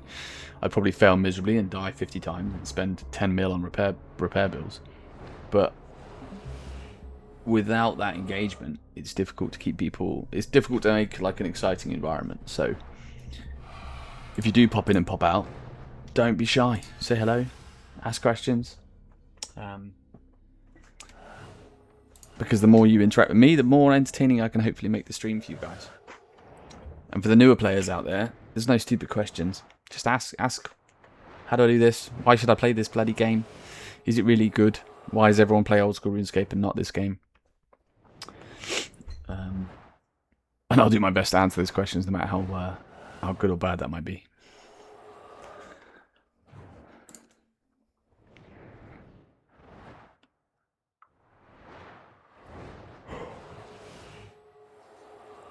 Steadfast scale. Oh, it's Hammy's birthday, okay.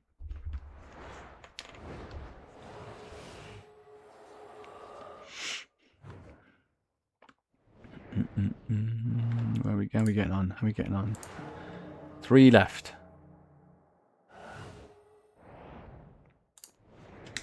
You can see I'm twitchy. You can see I'm twitchy. I want to get on and do something else now. Come on. Normally this is the kind of stuff I'll do on my phone and I don't even realise I've done it. Time disappears and it's great.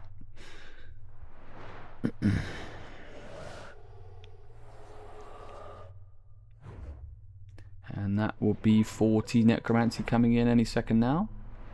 98 XP to go. So when we finish this ritual in 10 seconds, we'll be 40 necromancy. And then we'll do our last couple and we are out of here, finally. It's only been half an hour or so, but it felt longer.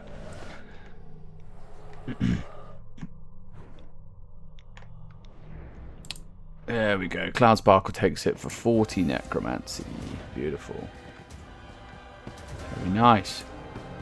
It's pretty handy. That means we can get our tier 40 weapons and offhand, which is going to make a huge difference to our accuracy and our damage output, which is going to be very, very nice.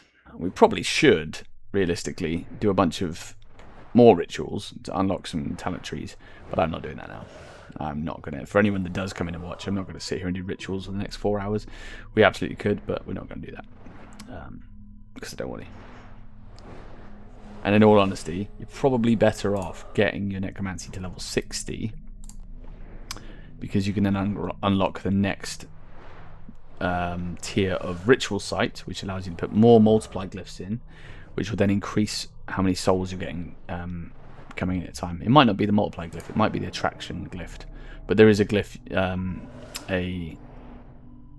think it's a glyph that you can put down that increases the amount of souls you receive. So actually, for the Well of Souls grind, you're better off getting to level 60 first and then doing it, because you're going to get a lot more souls. So we'll do that. That's going to be the plan. And this is the last one. I've got a nice little stockpile of ectoplasm, which we're going to use for combat. So we're going to have our little skeleton up and about most of the time. We don't have to worry too much about wasting our ectoplasm early on. And we're going to go talk to Killy and finally get some gear upgrades in, which is going to be beautiful. We're going to get one more disturbance. Any ghosts? Any sparkles? No. And we are good. Our pedestal is empty and we are done. Happy days. So we look at our focus storage. We now have everything we need. Although we're going to bank. In fact, let's take this,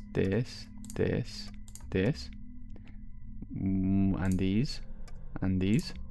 We'll put those in our focus storage, because we can use these for rituals at a later date. And we'll move across our mementos as well. That right one? Yeah, cool. Then we'll take our ectoplasm out and we'll bank the rest, because if we try and withdraw it, it's going to withdraw it as individual items and it won't all fit in our inventory, so we're just going to bank it. And then we'll run across and talk to Killy. Gear upgrades always feel good. Always. And that is one of the beautiful things about this game compared to World of Warcraft or something like that. I played World of Warcraft for 15 plus years. But when you get a gear upgrade in RuneScape 3, you feel that gear upgrade. And you get to keep it forever. It never gets taken away from you. Unlike World of Warcraft, where it's season based, I guess. You kind of... When Mr. Pandaria came out, one of my favourite expansions, I rolled a monk, played it, got in like best pre-raid gear, best raid gear, and then I logged off and stopped playing for a couple of months because of life got busy and the business was expanding and lots going on. Logged back in, all my gear was completely irrelevant, and I was like, God, so frustrated, because it just feels like you're starting from scratch every time you log back into the game when you take a break. Whereas with RuneScape, I can take a break for a year and come back, and I'm still on the same progression route that I was on before, and nothing is wasted, nothing is kind of thrown away or anything. So there's actually a good chance, I'm just remembering, that we might not be able to upgrade our weapons either, because we need runes. So let's upgrade this to tier 20, so we now have tier 20 weapons. Beautiful, so it doubles our damage output and increases our accuracy. Very nice. However, the tier 30 upgrade... Oh, we needed the quest for anyway, don't we? Of course we do, of course we do, of course we do. So let's just finish our tier 20 stuff. So we'll get out some cloth and some thread. Oh, let's get rid of all that. Take out like 10 cloth. In fact, we'll take out all the thread and the cloth. And then go and upgrade whatever we need. Yeah, I was saying we might need bone runes for some of the other upgrades, which we might not have.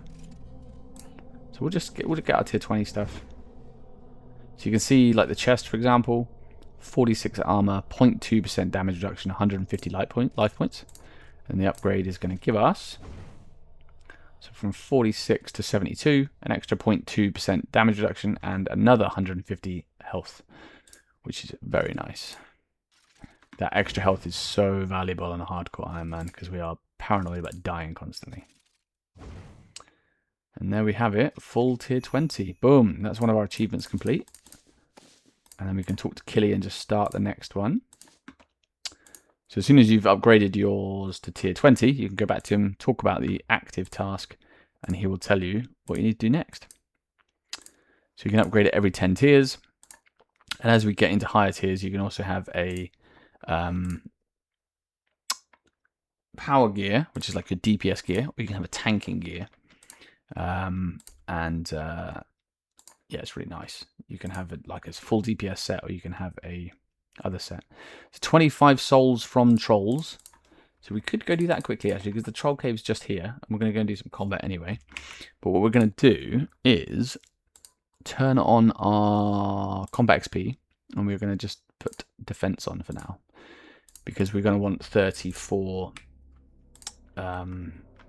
where's the bloody troll cave? I thought it was here. Maybe it's not here. It is here, isn't it? Am I going mad? I am going mad. I thought the troll cave was here. It says it's in the middle of the sea. I'll go for a swim. Those trolls are hiding from me. I swear it was around here somewhere. I guess it's not. I guess it's further south. So that's the rune crafting place. Must be further south.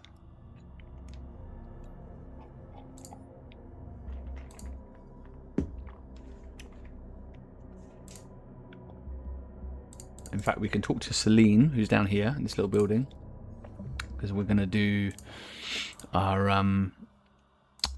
achievements. Which one is it? Hero? Achievements. And we want underworlds, easy underworld. So one of them is to talk to Celine. So we could do that here. This is Celine. Hello, hello. Who are you? I'm Celine. What are you a god of? Are there requirements to do this? You might. I'm good. Wait a second, what? Can you teach me any prayers? Beautiful, there we go. She can teach us a necromancy prayer. Which is awesome. So you've unlocked the Hand of Judgment and Decay. Hand of Judgment increases your necromancy attack rating, which is nice. And the Hand of Decay is something else, which I've never used before. I've never even used this Hand of Judgment one before, but we did it for the achievement, so. Troll Cave, here we are. Troll Cave, Troll Cave, Troll Cave, Troll Cave. So I'm pretty sure we need to get 25 troll souls, because I don't want to do any more rituals. We did it for half an hour, but we might as well grab them while we're here. I think these are the trolls. Goes to Troll Bruiser. I think these are going to count. So if these count, we will just... There we go. We were doing 130 damage last time we were in here. So just up to tier 20, we've like 2.5x'd our damage. Because although the damage increase wasn't 2.5 times, it increased our accuracy. We were getting about 70% accuracy. And accuracy is completely tied to your damage output. Up to 100%. So now we have 100%. All of our abilities are hitting at maximum damage. And it, you know, can't be any lower. Makes sense. Boom, 1800 crit. That's what I'm talking about. And then what I've done is just keybound bones to 1. So when I'm killing these and looting them, I can just spam 1 and it'll instantly bury all my bones. And we're going to keep the big bones for soul rituals down the line. So we'll just keep those and pop them in the storage once we're done. So we'll just quickly get these 25, go back to him, and then we may be able to definitely upgrade our weapons to tier 30. But seeing as it's only going to take a minute or so to do, it's worth doing.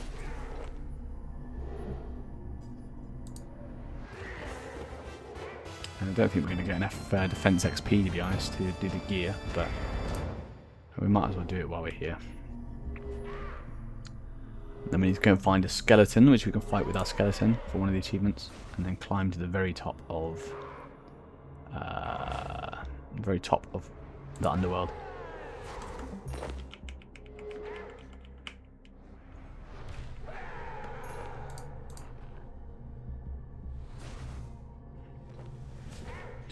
So we got almost halfway already.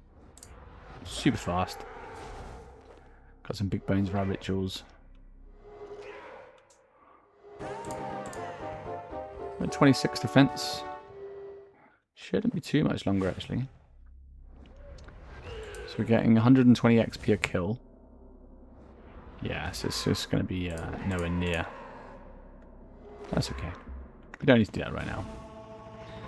Some passive prayer levels just from chucking in these little mini bones. You only get, I think, 4 or 5 prayer. What is it? 5 each time. But it's worth doing. Adds up. There's 16 and we need like 40 something for our first defensive prayers. We're just quickly filling this urn, which is the point of what we're doing right now. And of course we're picking up every single herb, every single seed, because we're an Iron Man, which means it will be useful further down the line. Oh, finish what I'm doing before I start in the next one.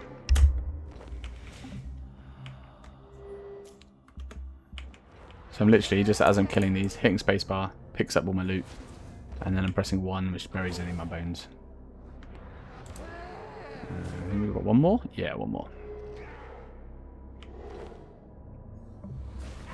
And that's it. Beautiful. Done. Pop out and talk to Killy. I don't know if he needs... I can't remember what the requirements are. But I'm sure he asked for loads of pies at some point. So we might... If he asks for a pie or something, we'll just skip it and do it a little bit later. Because we want to get the Underworld achievements done. And... that's kind of the main things we want to do today, I suppose. We're going to be streaming for a while. We know we're not in a mad rush. But... I feel like my mini-map has moved. My camera's always behind it. There it is. But seeing as some of this early stuff is a little bit tedious, breaking it up with a little bit of ARAM would be nice. Going the wrong way. No, I'm not. No, I'm not. No, I'm not.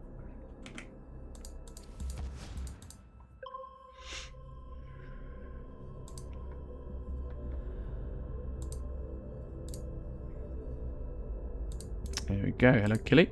We have our soul urn.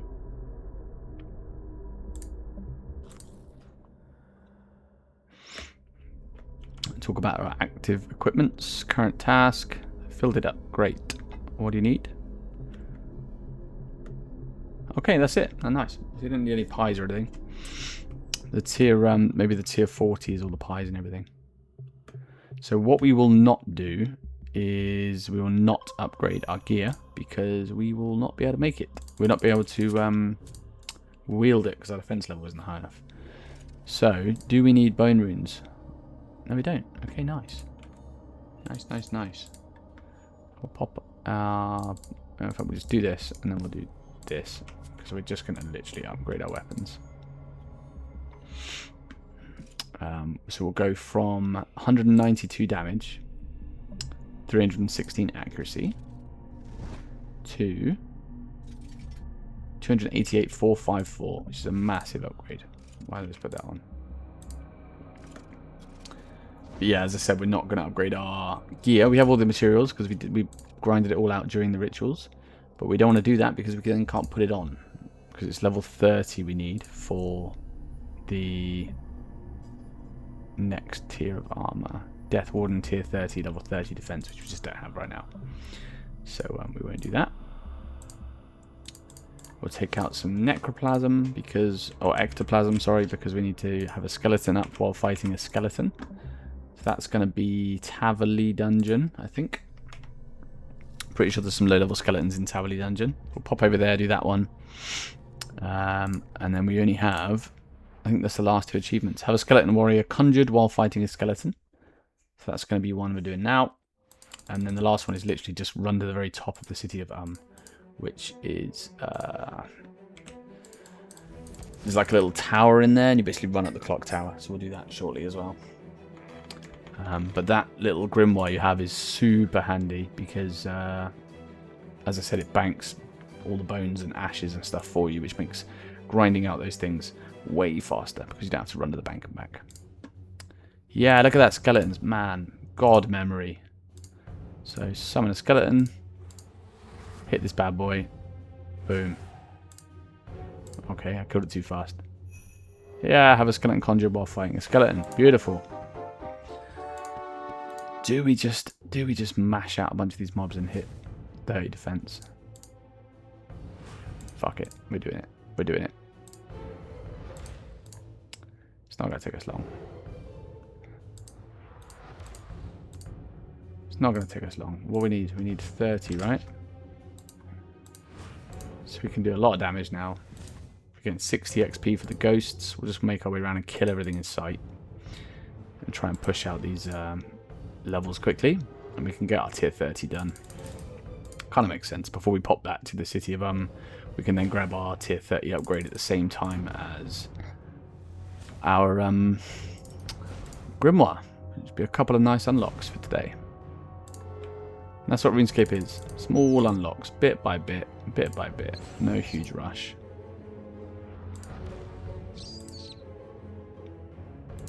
Backbones. That might be worth burying, actually.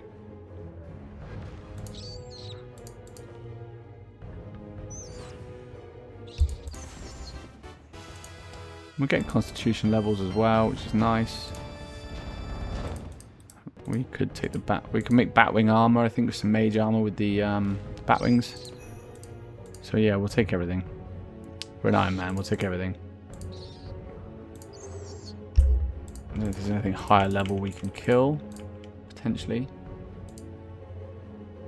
Let's go some more XP. They're level 25. We'll definitely kill these. So 67 for a bat.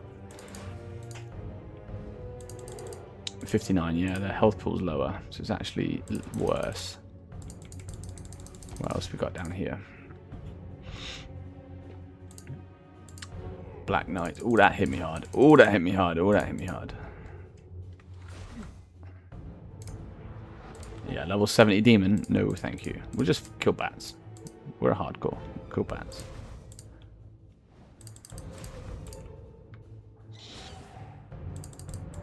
It's not going to take us long at all. We are now at 28. A couple more levels, we'll get the last gear upgrade, and then we will do our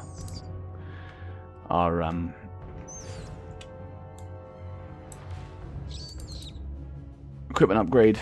And my main brain is friggin' mush. We'll do our equipment upgrade, and then we'll do our grimoire.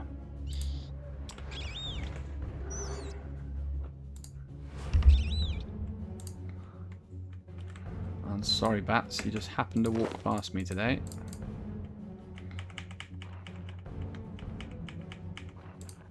Bro, hit him. Thank you. One shot in these things.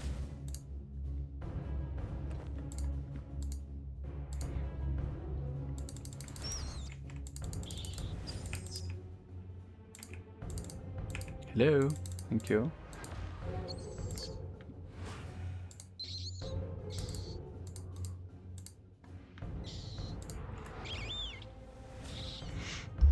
This wasn't the plan, but we might as well while we're here.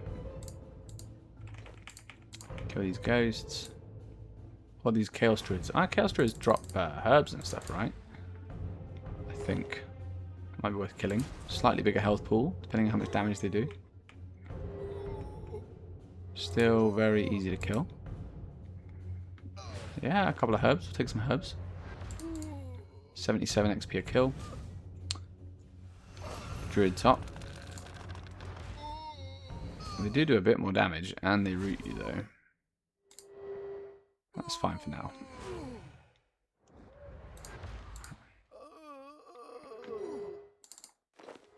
What's that? Vial of water? Okay, don't really need that, but we'll take it. We're just killing everything. We are... What's the word? Don't care. We're just going to kill absolutely everything.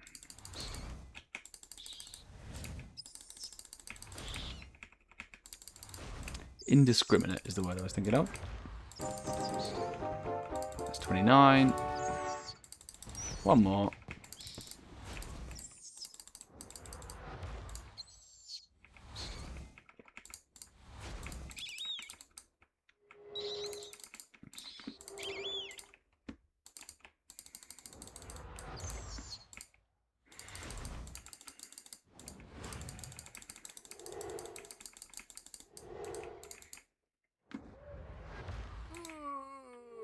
Ooh. Yes, I know.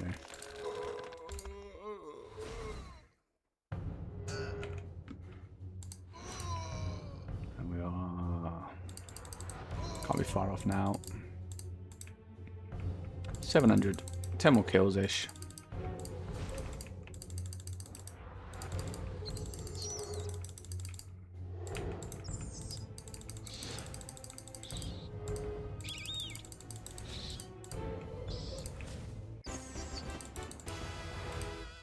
Nice little constitution level. Wasn't expecting that.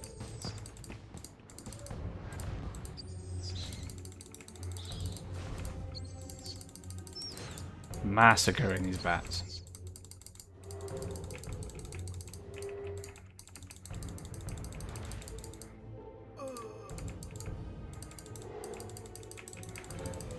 So one of the things about necromancy is that when you're running around, you don't use basic attacks. So the revolution bar won't work if you're running or like spam clicking like I am. So I'm just hitting 2, which is my necromancy basic attack. There we go, job done. 30 defense. That wasn't the plan, but as I said, we were already here, so it made sense to do it. Just bury the bones that we have on the floor. Again, very small amount of XP, but it adds up pretty fast. We've got these normal bones as well. There we go, beautiful. Right, we can head back to Killy for the upgrade. And what else are we doing? We're heading back to Killy and then we're going up that giant tower thing, if I can remember where it is. Have a quick look. Excuse me, so easy underworld achievements. I just can't remember exactly where the tower is. We want to go to the highest place. But amazing viewpoint, a view to die for. There we go. So we're going to go here. We're going to go here. I think it's in this building. Apparently. Yeah, so we go up these stairs in this building. And then we go across the scaffolding up to here. And I think this might be it. Or is there another set of stairs here? Boom! There we go. Okay, done. That easy. So congratulations, you have completed the underworld tasks. Which means we can get our first grimoire. And this guy is going to be... I think the guy that gives you it is actually on the ritual site. So we'll run over and talk to Killy. Grab 5 spirit runes. And then we can teleport across to the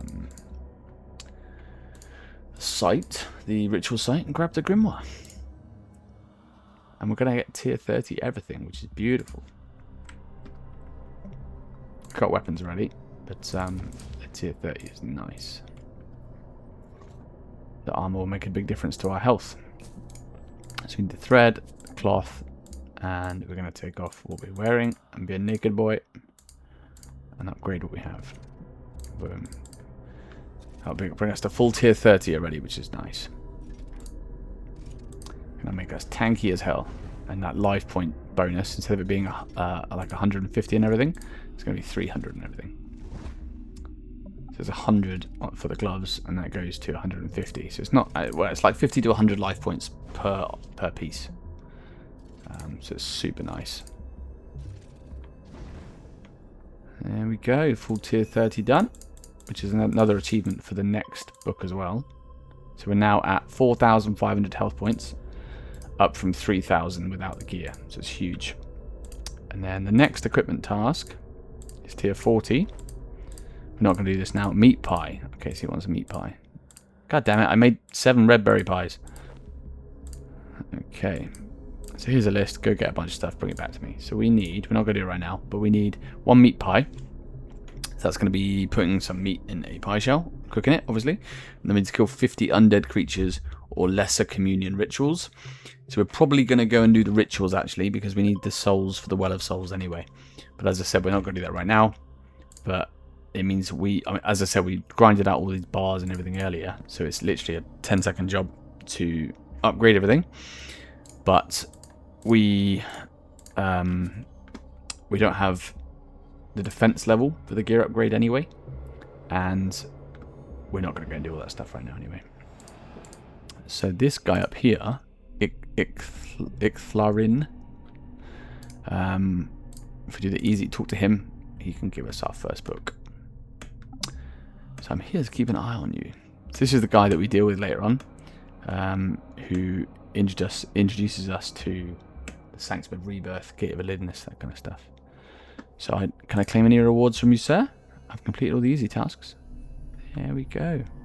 Boom. Beautiful. So we now get a little antique lamp, which we can put on wherever we want. So we're going to put this on, I think, it's 2000 XP actually, which is quite a lot.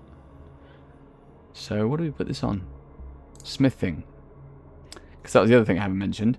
You need the same level crafting and smithing as the gear upgrade you want to do. So for tier 40, we need 40 crafting to make the armor, and we need 40 smithing to make the gear. So we are locked at tier 30 for a while until we get those two up. So we'll put that in smithing. It doesn't matter that much, but it'll do.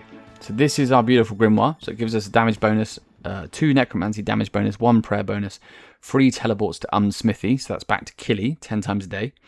So that's really, really handy. And then the most beautiful part of all of this is picked up ashes are sent to the bank. So no more running backwards and forwards to the bank when we're grinding for ashes. Drop bones and big bones are sent to the focus storage. So that's this this focus storage here. And then we have also a 10% chance to make a 4-dose potion if we're making necromancy potions, which isn't really relevant now, but is down the line. 2.5% chance per impure essence of receiving extra runes. So if you're super into rune crafting, like one of the best money makers in the game right now is making the necrotic runes to sell. Having the Underworld Grimoire 4, which is the highest one, increases your chance even more to get more runes. So it adds to your output. So even if you're an Iron Man, you're making more runes per hour, which is awesome. And then you also get bonus XP from those ritual disturbances when we're doing rituals themselves. So this grimoire is friggin' awesome. And it's so easy to get, it makes sense. And then the second one, where are we here? The second one is also reasonably easy to do. But you can see that some of them are locked. So alteration glyphs we talked about earlier, necromancy potion. I don't know why that's showing up, because we can't make a necromancy potion. What level is necromancy potion? I didn't think we could make one.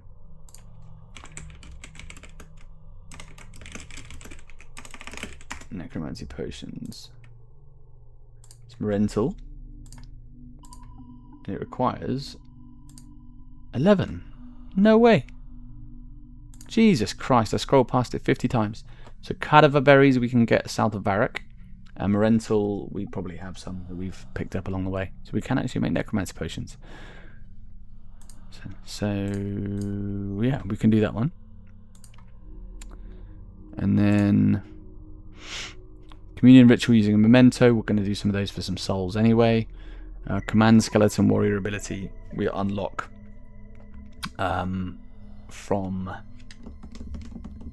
the Well of Souls, which we're going to do at the same time as the communion ritual. Defensive ability 37 defense. Why do we need 37 defense? Probably because resonance is locked behind that. That's 48. Reflect is 37. So we need 37 defense. So we'll get that when we're grinding out our weapon upgrades. Sorry, our armor upgrades. Flesh runes is 40 rune crafting, which we'll do through the abyss. Not the abyss. The runespan. And then the zombie vengeful ghost is tier 3. Bloat is 48 necromancy. And then we need tier 50 armor and weapons. So we're a little bit way off. A little bit way off. We need 50 smithing, 50 crafting, and yeah, a couple of other bits. Okay. Nice. Brilliant. So we have that. We have tier 30 now, which is beautiful. So what's next on our pathway? What are we going to be doing next? So we have the underworld achievements we've done that. So our next kind of big thing that we want to do is unlock the Reaper assignments. So we have a couple of different options, but we basically need a combat level of 60. So I think very quickly we will pop to Lumbridge, because we haven't finished our daily challenges of cooking. So we'll just quickly, I don't know if we've got anything raw in the bank. I don't really want to go and fish up a bunch of stuff. But we can. Doesn't take long. Let's have a quick look what's in the bank. We'll go to this one because it's going to be closer to the range if we do have anything. There's a range right here. So if we do have anything raw, we'll just pop back downstairs and grab it. And there's a bank just... Oh no, it's top floor. Boom. Into the bank. we have anything raw? Oh, we do. Beautiful. Raw trout, raw salmon, raw lobster. We'll just quickly do that daily challenge then. They are really worth doing. You get a bunch of XP from them. So, bottom floor, range. We'll just cook out. It's always a good idea to cook the lowest level item first, because the higher your cooking level, the less chance you are to burn stuff. So, if we cook our lobster, which is level 40 cooking, we are quite likely to burn that at the moment. Whereas if we can get an extra level or two out of cooking the lower level stuff, we are less likely to burn the other stuff. So it does make sense to do the lowest level items you have first. But we're just going to get to 10. Oh, we burnt them. Son of a bitch. There we go. Boom. 10. We'll leave the rest because we might need them for a daily challenge tomorrow or something. So we'll climb up. Burnt ones we can just throw away. And we'll put that in the bank for a later date. Nice. Daily challenge is done. Claim rewards. So you can see straight away, like 5, 7, like nearly 8,000 XP just for doing those 3 quick things. And then a token for the diversions, which we're not going to do anyway. That's it. So we will do... I keep changing my mind. We'll do Herbie Werby, because I keep forgetting about Herbie Werby. And that's awesome Herbalore XP, and we do want to do that. So we'll do Herbie Werby. We will pop past our Anachronia base camp. Check out our resources while we're there, because we're literally teleporting right next to it right now. And then we will go and look at Shattered Worlds. Because I think you can do it from like a really, really low level. We have no gear, we have no setup, we have nothing. But I think you can just start farming out the Shattered World stuff. So in Anachronia, we're going to build a storehouse. And then the next one we're going to do is our sleeping quarters. We need 10k wood. So we need... Let's reset these. We need wood. We need leaves. We already have 5k of them, so we'll put slightly less. And we need hides, 2k. So we'll put 3 of each in there and 4 in that one. So 240 an hour, 10k, 4 hours, 40 hours. So a couple of days it's going to take. But that's why unlocking this base camp early is good, because it takes a little while to build it up, and it's time gated. There's nothing you can do about it. So we'll do that one, and then we'll run up and do the Herbie Werby, which we did, I think, Tuesday, but the reset's Wednesday. So we want to do that every week, really, for 2 different reasons. One is that it's great XP. 2, we really want that herb bag, because for an Ironman, if we're farming herbs, having a herb bag to store them all in is super handy. We did it last week, so we've got 100 points, and then we need to get another 100 points to unlock our first herb bag, so we'll be able to grab that today as well, which will be really nice. So we'll do this. We'll go check out the Shattered Worlds minigame. Just have a little play around, because I'm not sure if it's viable. We might be better off doing Slayer. But my main idea is that if we want to get 60 combat level as fast as possible, it's actually better to level up your lower level abilities first. Your lower level stats, I mean, because it's going to make a greater difference to your overall combat level. So if we level Necromancy from 40 to 41, that's probably going to be slower than leveling ranged from 5 to 10. But it makes a greater difference on your overall combat score. I'm going the wrong way.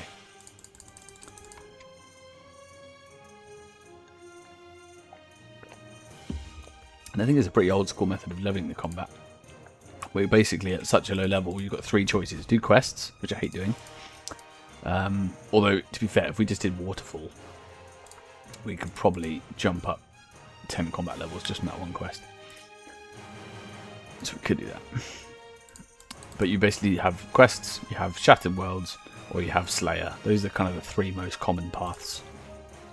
But I don't really want to do Slayer, because the lowest level Slayer Master doesn't give you any points. And Vanica, who's the combat level 31, I won't be able to kill anything as a mage or a ranger, because I have no stats, no gear, no nothing. So it's going to be too difficult.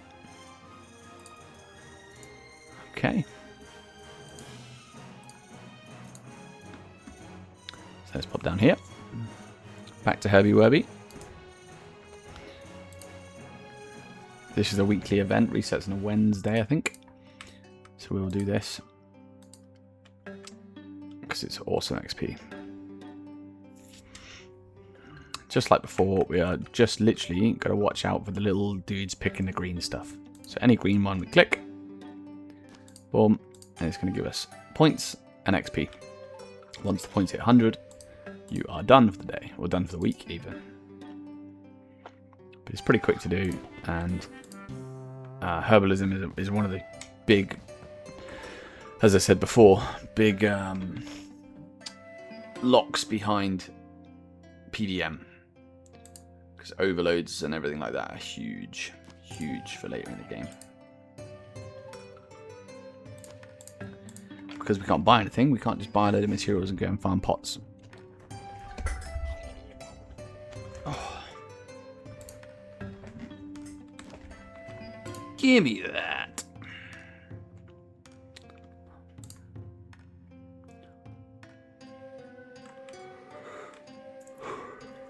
And if you wanted fire making XP, you can do that instead. If you're here just for the points, rather than the XP, you can just click every single purple and green dude. This would be faster. The purple ones give you fire making XP, and the green ones give you herbalism XP. But I always do green because fire making is super easy. You just go cut trees down whenever you want and burn them. Job done.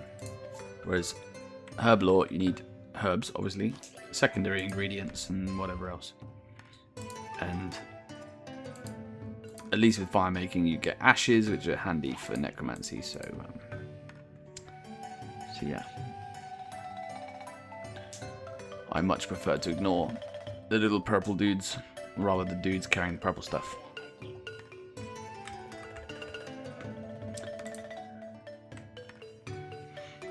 Just take the juicy herb lore XP and be grateful.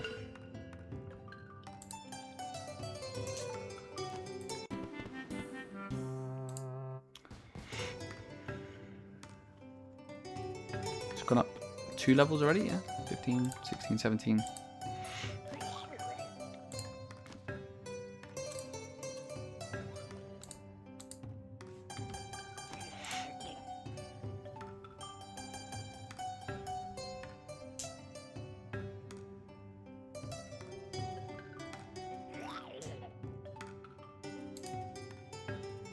Always remind me of the little minions.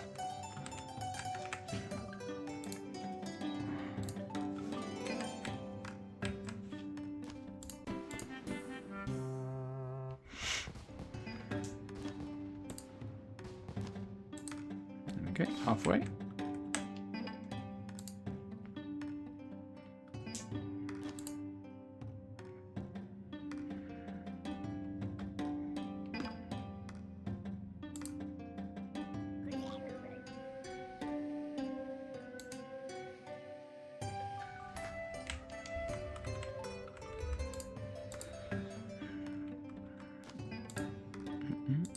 You speedy little bugger, aren't you?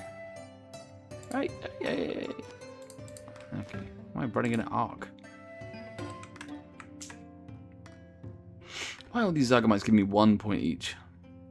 Just give me 50 more and I'm done.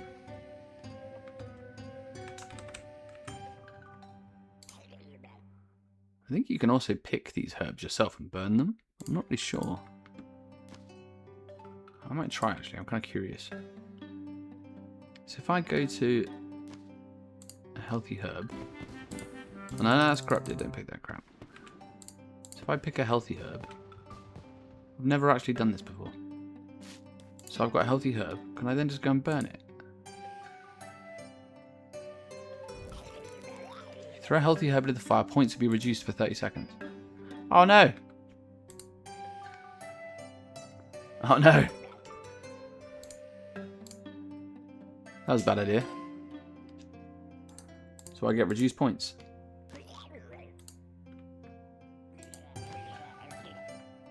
I still get the same XP?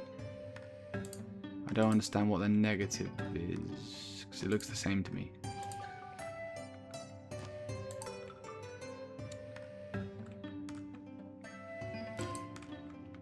Still 28, yeah, still 28 per point, so it's not any different. Don't know. Should probably look it up, but.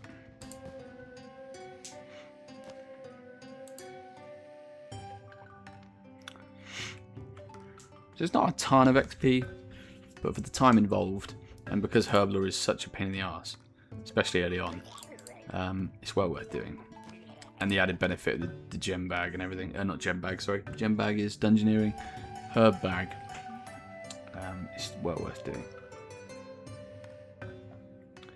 One of our few daily scape chores that we do. Yes, I said do. My 6-year-old son would be rolling around laughing at that right now. Because obviously the funniest thing to a child is poo.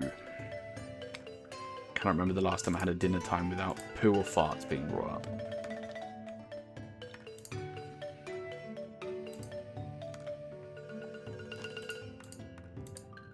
$93, we're almost there. One over there, 96. 97.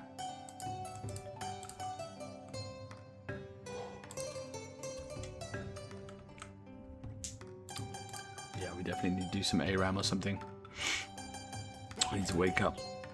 Have some energy.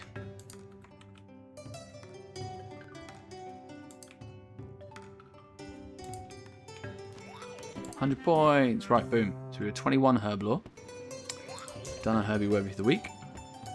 And we can climb up and grab our herb bag. Hello, sir. Open the shop. And we're going to buy a herb bag. So the beautiful thing about this, we can upgrade it in 2 weeks' time with another 200 points. The Infernal Star has started near the Chaos Temple. Are we brave enough to go to the wilderness? Oh, we haven't got the loads down. Okay.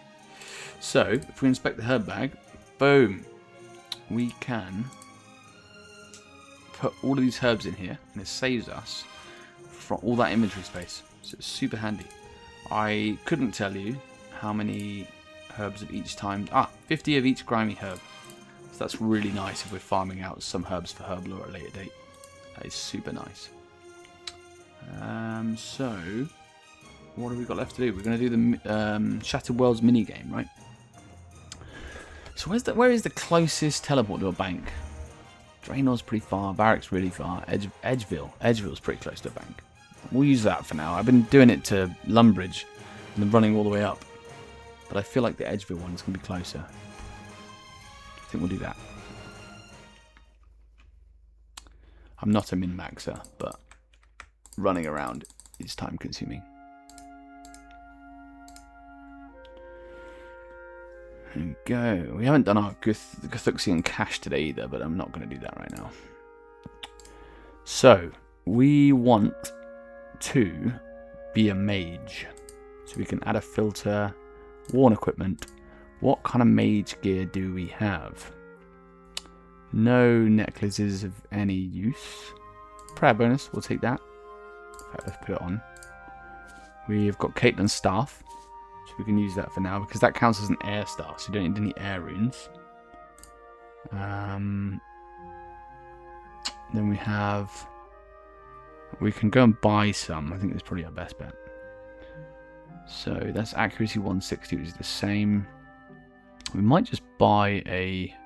In fact, I think we go shopping. It's probably our best bet, right? Yeah. So if we go to Varrock, we can probably buy some beginner stuff, which will help us out a little bit. And once we get to 17, yeah, we still only need air runes. So for now, we just need air. That'll do us for quite a while. Even 41, if we just keep using air, we can use that. But before we went and bought the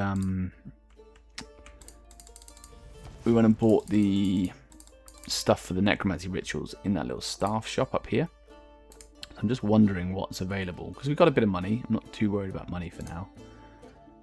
We can have a look and see if there's anything we can buy from Zaf. So this is tier 5. accuracy 150, but ours is already 160. So that's tier 1. Spider Silk is tier 20. That's going to give us some damage reduction in life points.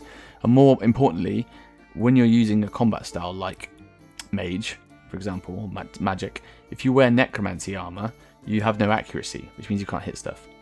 So our defense is high enough that we could just buy Batwing armor. I think is probably our best shout. So we'll buy some Batwings. Buy Batwing, gloves, boots, hood, chest, legs. Which wasn't too expensive.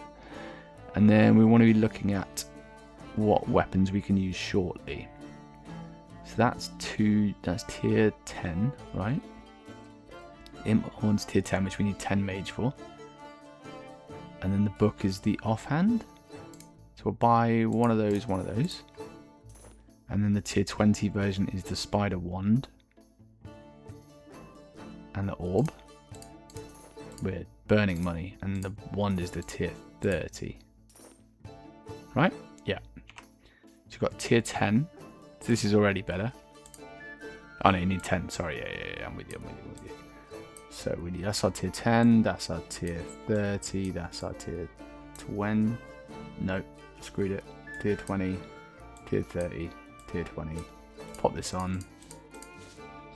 Beautiful. We've got prayer bonus from that, which is not that much use right now anyway, but we'll use it. And then we have the book. And the book gives us bonus damage in magic as well, which is nice.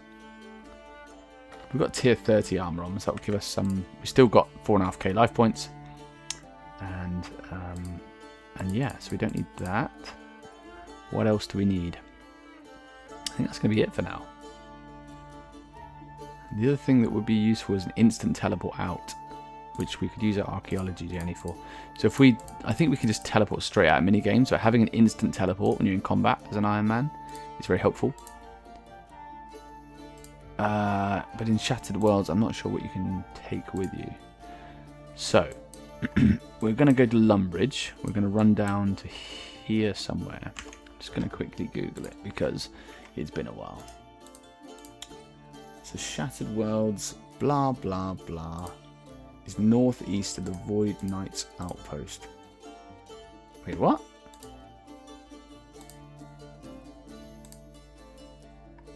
Before taking part, players must speak to Kenton Ducate. Kenton Ducate. Wait, have they moved it? Oh no. I'm sure this used to be I'm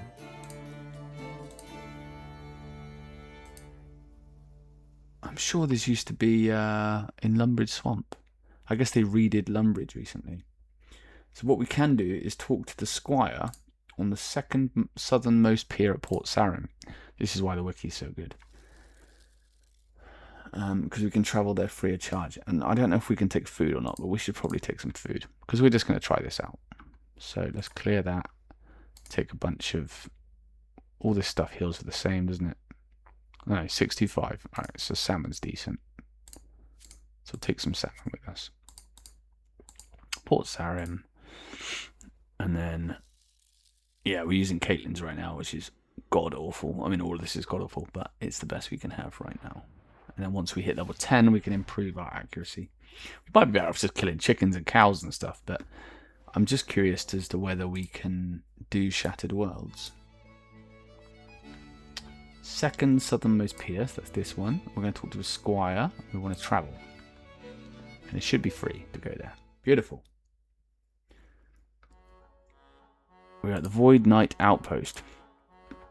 And this is the Shattered Worlds. I swear this used to be in Lumbridge. Maybe it was.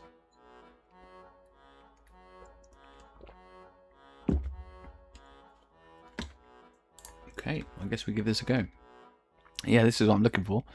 So we need to talk to Kenton. So we come to battle against the Shattered Worlds. As you haven't entered them before, you will tell me how they work. Yeah, okay.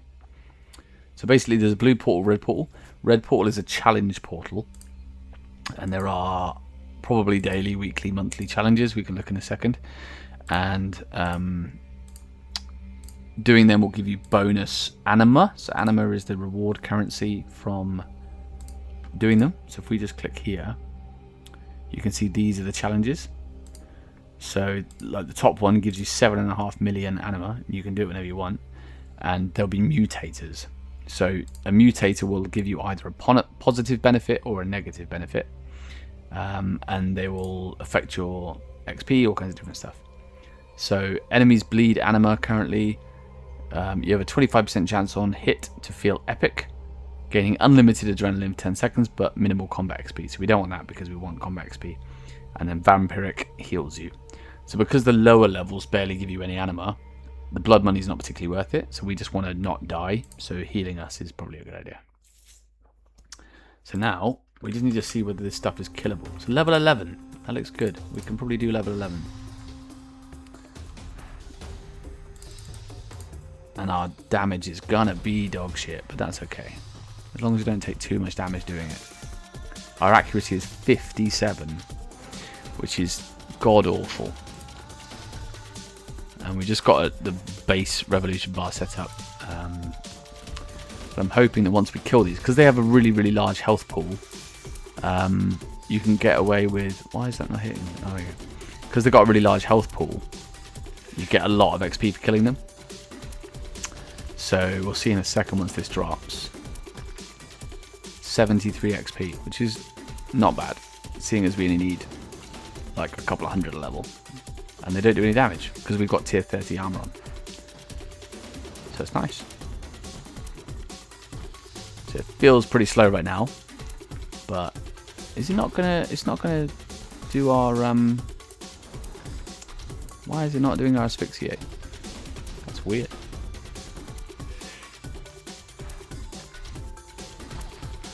Yeah, so ideally you want AoE abilities, because the more AoE damage you can do, the faster you're going to kill stuff. But because we're such low level, we don't really have any. We want Omni Power, which does 153. I barely ever use any combat style apart from Necromancy, so I'm not sure why the thresholds aren't going off. I like the music though.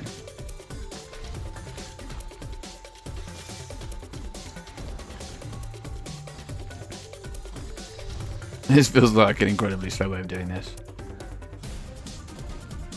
But a kill is giving us like a quarter of a level, maybe. 76 XP to level up. Yeah, it's not using any of our thresholds, which is really weird. But once we can put on our tier 10, we're going to get a big accuracy jump. So that's going to be nice. We'll do a lot more damage. We're going to be able to clear these out a lot faster. Ah, we got our defense turned on. So combat XP, magic, will turn off defense. I was like, we should be leveling up way faster than this. Should be like, you know, one almost every kill. But it's because we had our, it's giving us defense XP, which we just don't need right now.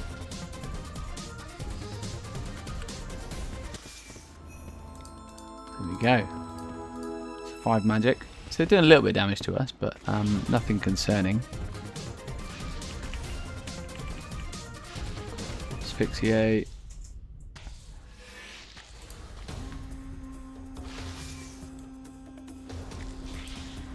And then Omni Power. Yeah, I think we're going to manually have to click these every time. So like normally in Shattered Worlds you would clear the level like as fast as humanly possible, because the faster you do it, the more likely you are to skip levels. So I think it's 4 levels per world, and if you do it mega fast, you'll skip like 2 or 3 levels. It's all based on performance and speed and everything. But obviously because our gear is so utter trash, and we are level 5, we're not going to be clearing them quick, so we're literally just here for XP.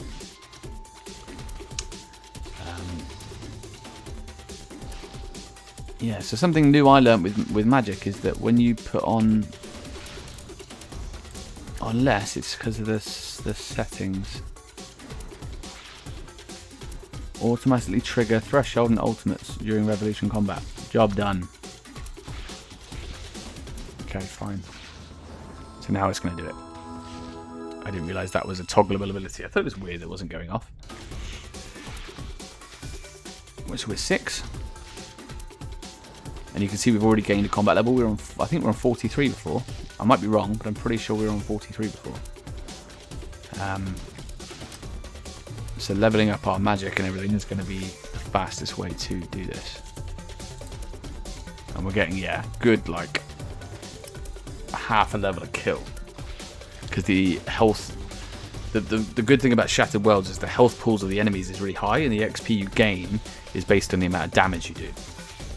Or rather, like, how much health the enemy has that you kill is directly correlated. So you can see when we went to Taverley Dungeon a second ago, the ghosts were higher level than the bats, but the bats gave more XP. It's because of their health pools. It's the same in old school RuneScape. People often go and farm the gem crabs and stuff because they have really high health pools, so you get a ton of XP. So that's Mage 7. Yes, this is definitely viable. Like, we are taking damage, but it's not that much, and it's really chill. You can just kind of come in and go and stand in the middle of a bunch of mobs and click and job done. This is a pretty good way of doing it. And we are getting some anima, like it's peanuts, but we are getting some. And obviously we're taking a bit more damage now, which is not ideal. I don't think Shattered Worlds is a safe death. Pretty sure it's not. Don't know. Let's have a look. So Shattered Worlds, safe death, hardcore.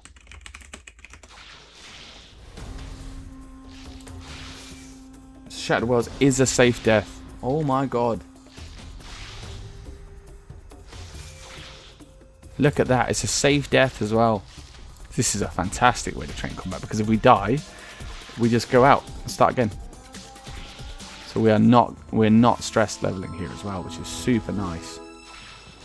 Obviously we're going to eat food in a second anyway, but the reason why I'm not eating it right now is I'll wait till my adrenaline bar's empty and then do it. Because eating food eats your adrenaline. 10% adrenaline for every item you eat. Unless it's like a Saradomin brew or Goose 6 rest, like something that specifically says doesn't take adrenaline.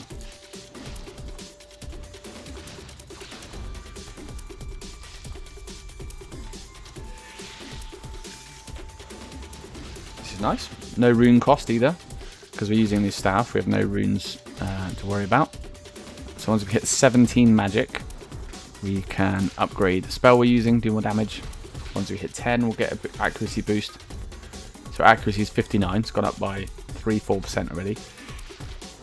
And once that goes up to above like 80, well, and once it gets closer to 100, we're going to be doing significantly more damage. Faster kills, faster XP rates. So if anything, as we go along, we should actually be leveling up faster as we go. Which would be super nice. Don't know if there's any prayers we can use right now that will benefit us. Magic strength, I'll take that. As well. Obviously it's not going to be on for long, but every little helps.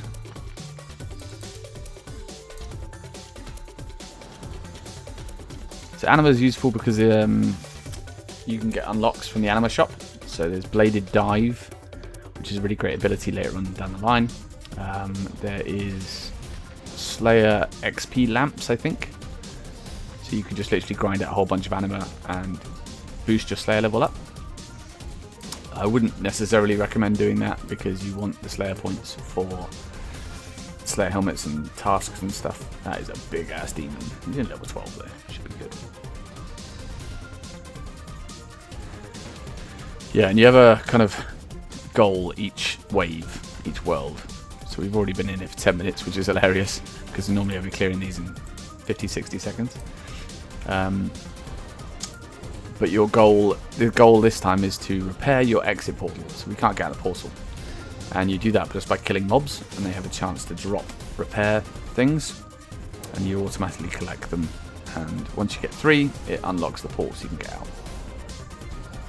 No. demon looked a lot scarier than he was. Right, level 10. So we, boom, upgrade. So immediately jumped to... You have enough air runes. Ha! Oh yeah, of course. I'm such a dumbass. So we didn't bring any runes with us. But because we have an air staff right now, Caitlyn's staff is an air staff, we don't have to worry too much. As it is, there is no inherent damage bonus to these items.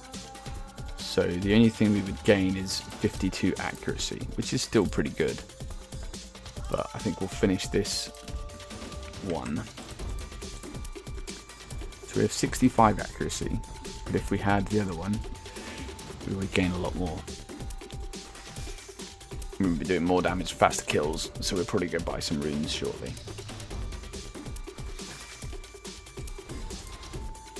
There we go, we've got our repair kits. So normally you would just click the portal and jump straight out, but because we are super low level and we're here for XP, we might as well just kill everything.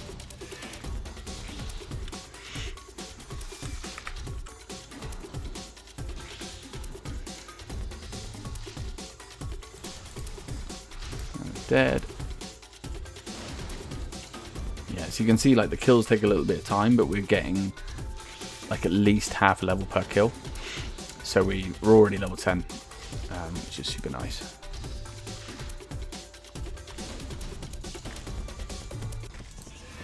Level 11. So we can repair the portal. Objective, and then we can continue. And then you get to pick another one. So electric will hit enemies and make the enemies bounce. But then obviously as we're going to... I just completely skipped what that said. Yeah, as we're going to a higher one, we're getting higher level creatures more at a time.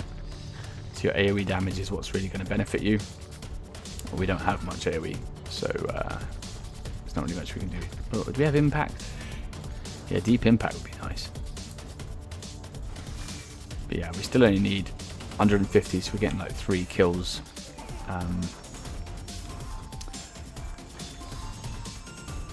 3 kills per level.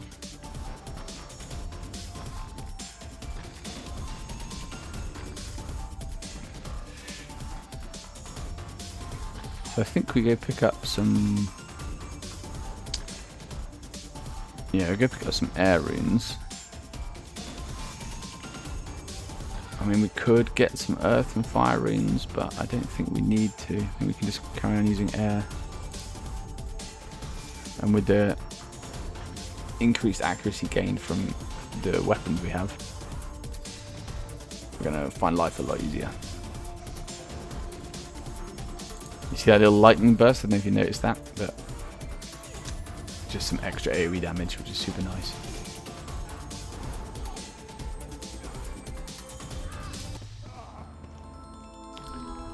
%, accuracy.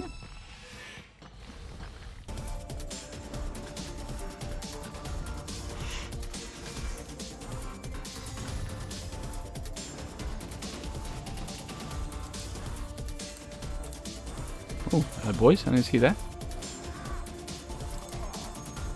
Half dead already from the AoE, I'll take it.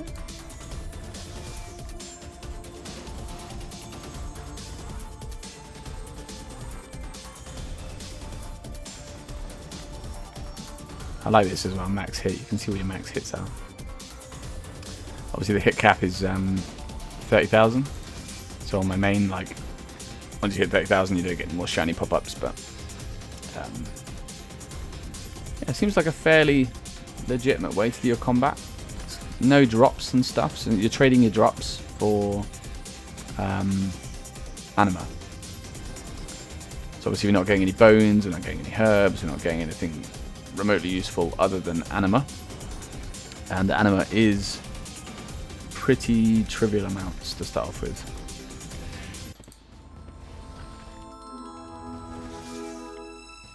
What does impact do? Stuns and binds the target for 1 second. So it's an interrupt. Okay. So bring this world under control. So our aim on this one is just to kill 78% of all the enemies. That's it. Just go murder everything. But as you go up higher levels, you unlock more AoE abilities, and you can kill a lot faster. So the main one we want is Corruption Blast, but we don't have that because we need a bloody codex for it. That's what I'm talking about. So like as a Necromancer, to be fair, actually we don't really have any AoE abilities at all as a Necromancer right now. Where's Necromancy? Oh, I don't have it open. So combat styles, I thought I did. Yeah, it's here. Yeah, so you get Soul Strike, so that's an AoE ability. You get that at 54. And then you get your Scythe from 62. And you get massive AoE potential. And you also get Threads of Fate, which is like way higher. Where's Threads of Fate? Why is that not in there? I might be in the incantations one. Yeah, Threads of Fate's 40. Oh, 44. It's not so bad. So a lot of the faster XP per hour is going to be at higher levels.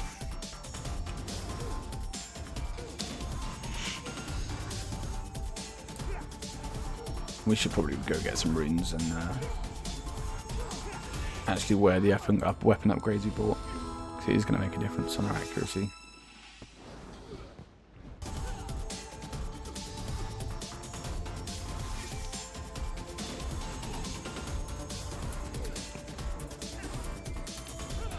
So I think we're going to actually stop this fairly soon. Really won't, because we're going to pop over and do some Heroes of the Storm. So what I'm going to do is just end the stream and then immediately restart it again, and we'll do some Heroes of the Storm, because this is very slow paced, which is fine. Like, we're working towards something and I'm still enjoying it. We made some awesome progress today, but I want something a little bit faster paced. I want to go do some killing, and I think a friend of mine is around, so we'll catch up with him. Play with Adam. It's Adam, but everyone knows him as Adam. So we'll catch up with him.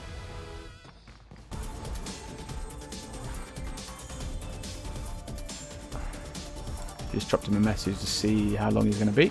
When he's ready, we'll pop over, do some ARAM.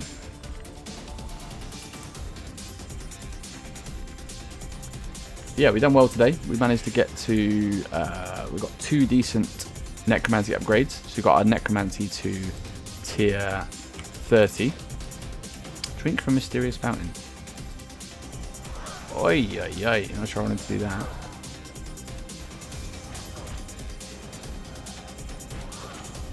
Kill as many ghosts as you can before the time runs out. It's like a little bonus objective. Because we kill stuff so slowly, I don't think that's going to work out so well. So we've got 11 seconds left. We might kill one. Yeah, we're going to kill one. And time expired. You killed one ghost and got 100 anima. Okay. Oh, they're still there. So we still get to kill them. Okay. We still get XP for them, right? No, we don't get XP. Screw this. Okay, fine. What we're going to do is just teleport out the archaeology journal. And we are going to buy some runes. I love that it's a safe death. That's really nice. We're going to go to Varrock. You can't teleport while you're in combat. Yeah, okay. Okay. Just going to jump on Discord with a buddy of mine.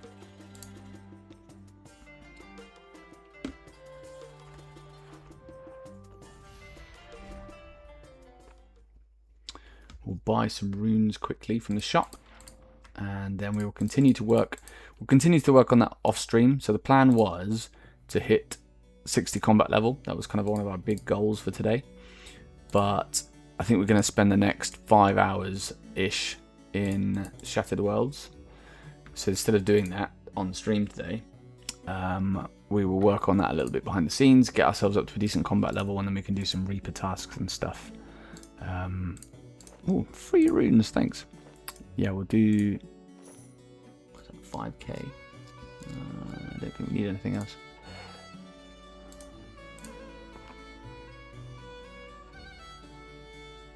Yeah, sorry. We'll work on some of that behind the scenes and get us to a point where we can do Reaper tasks. because that's going to be a lot more interesting to do.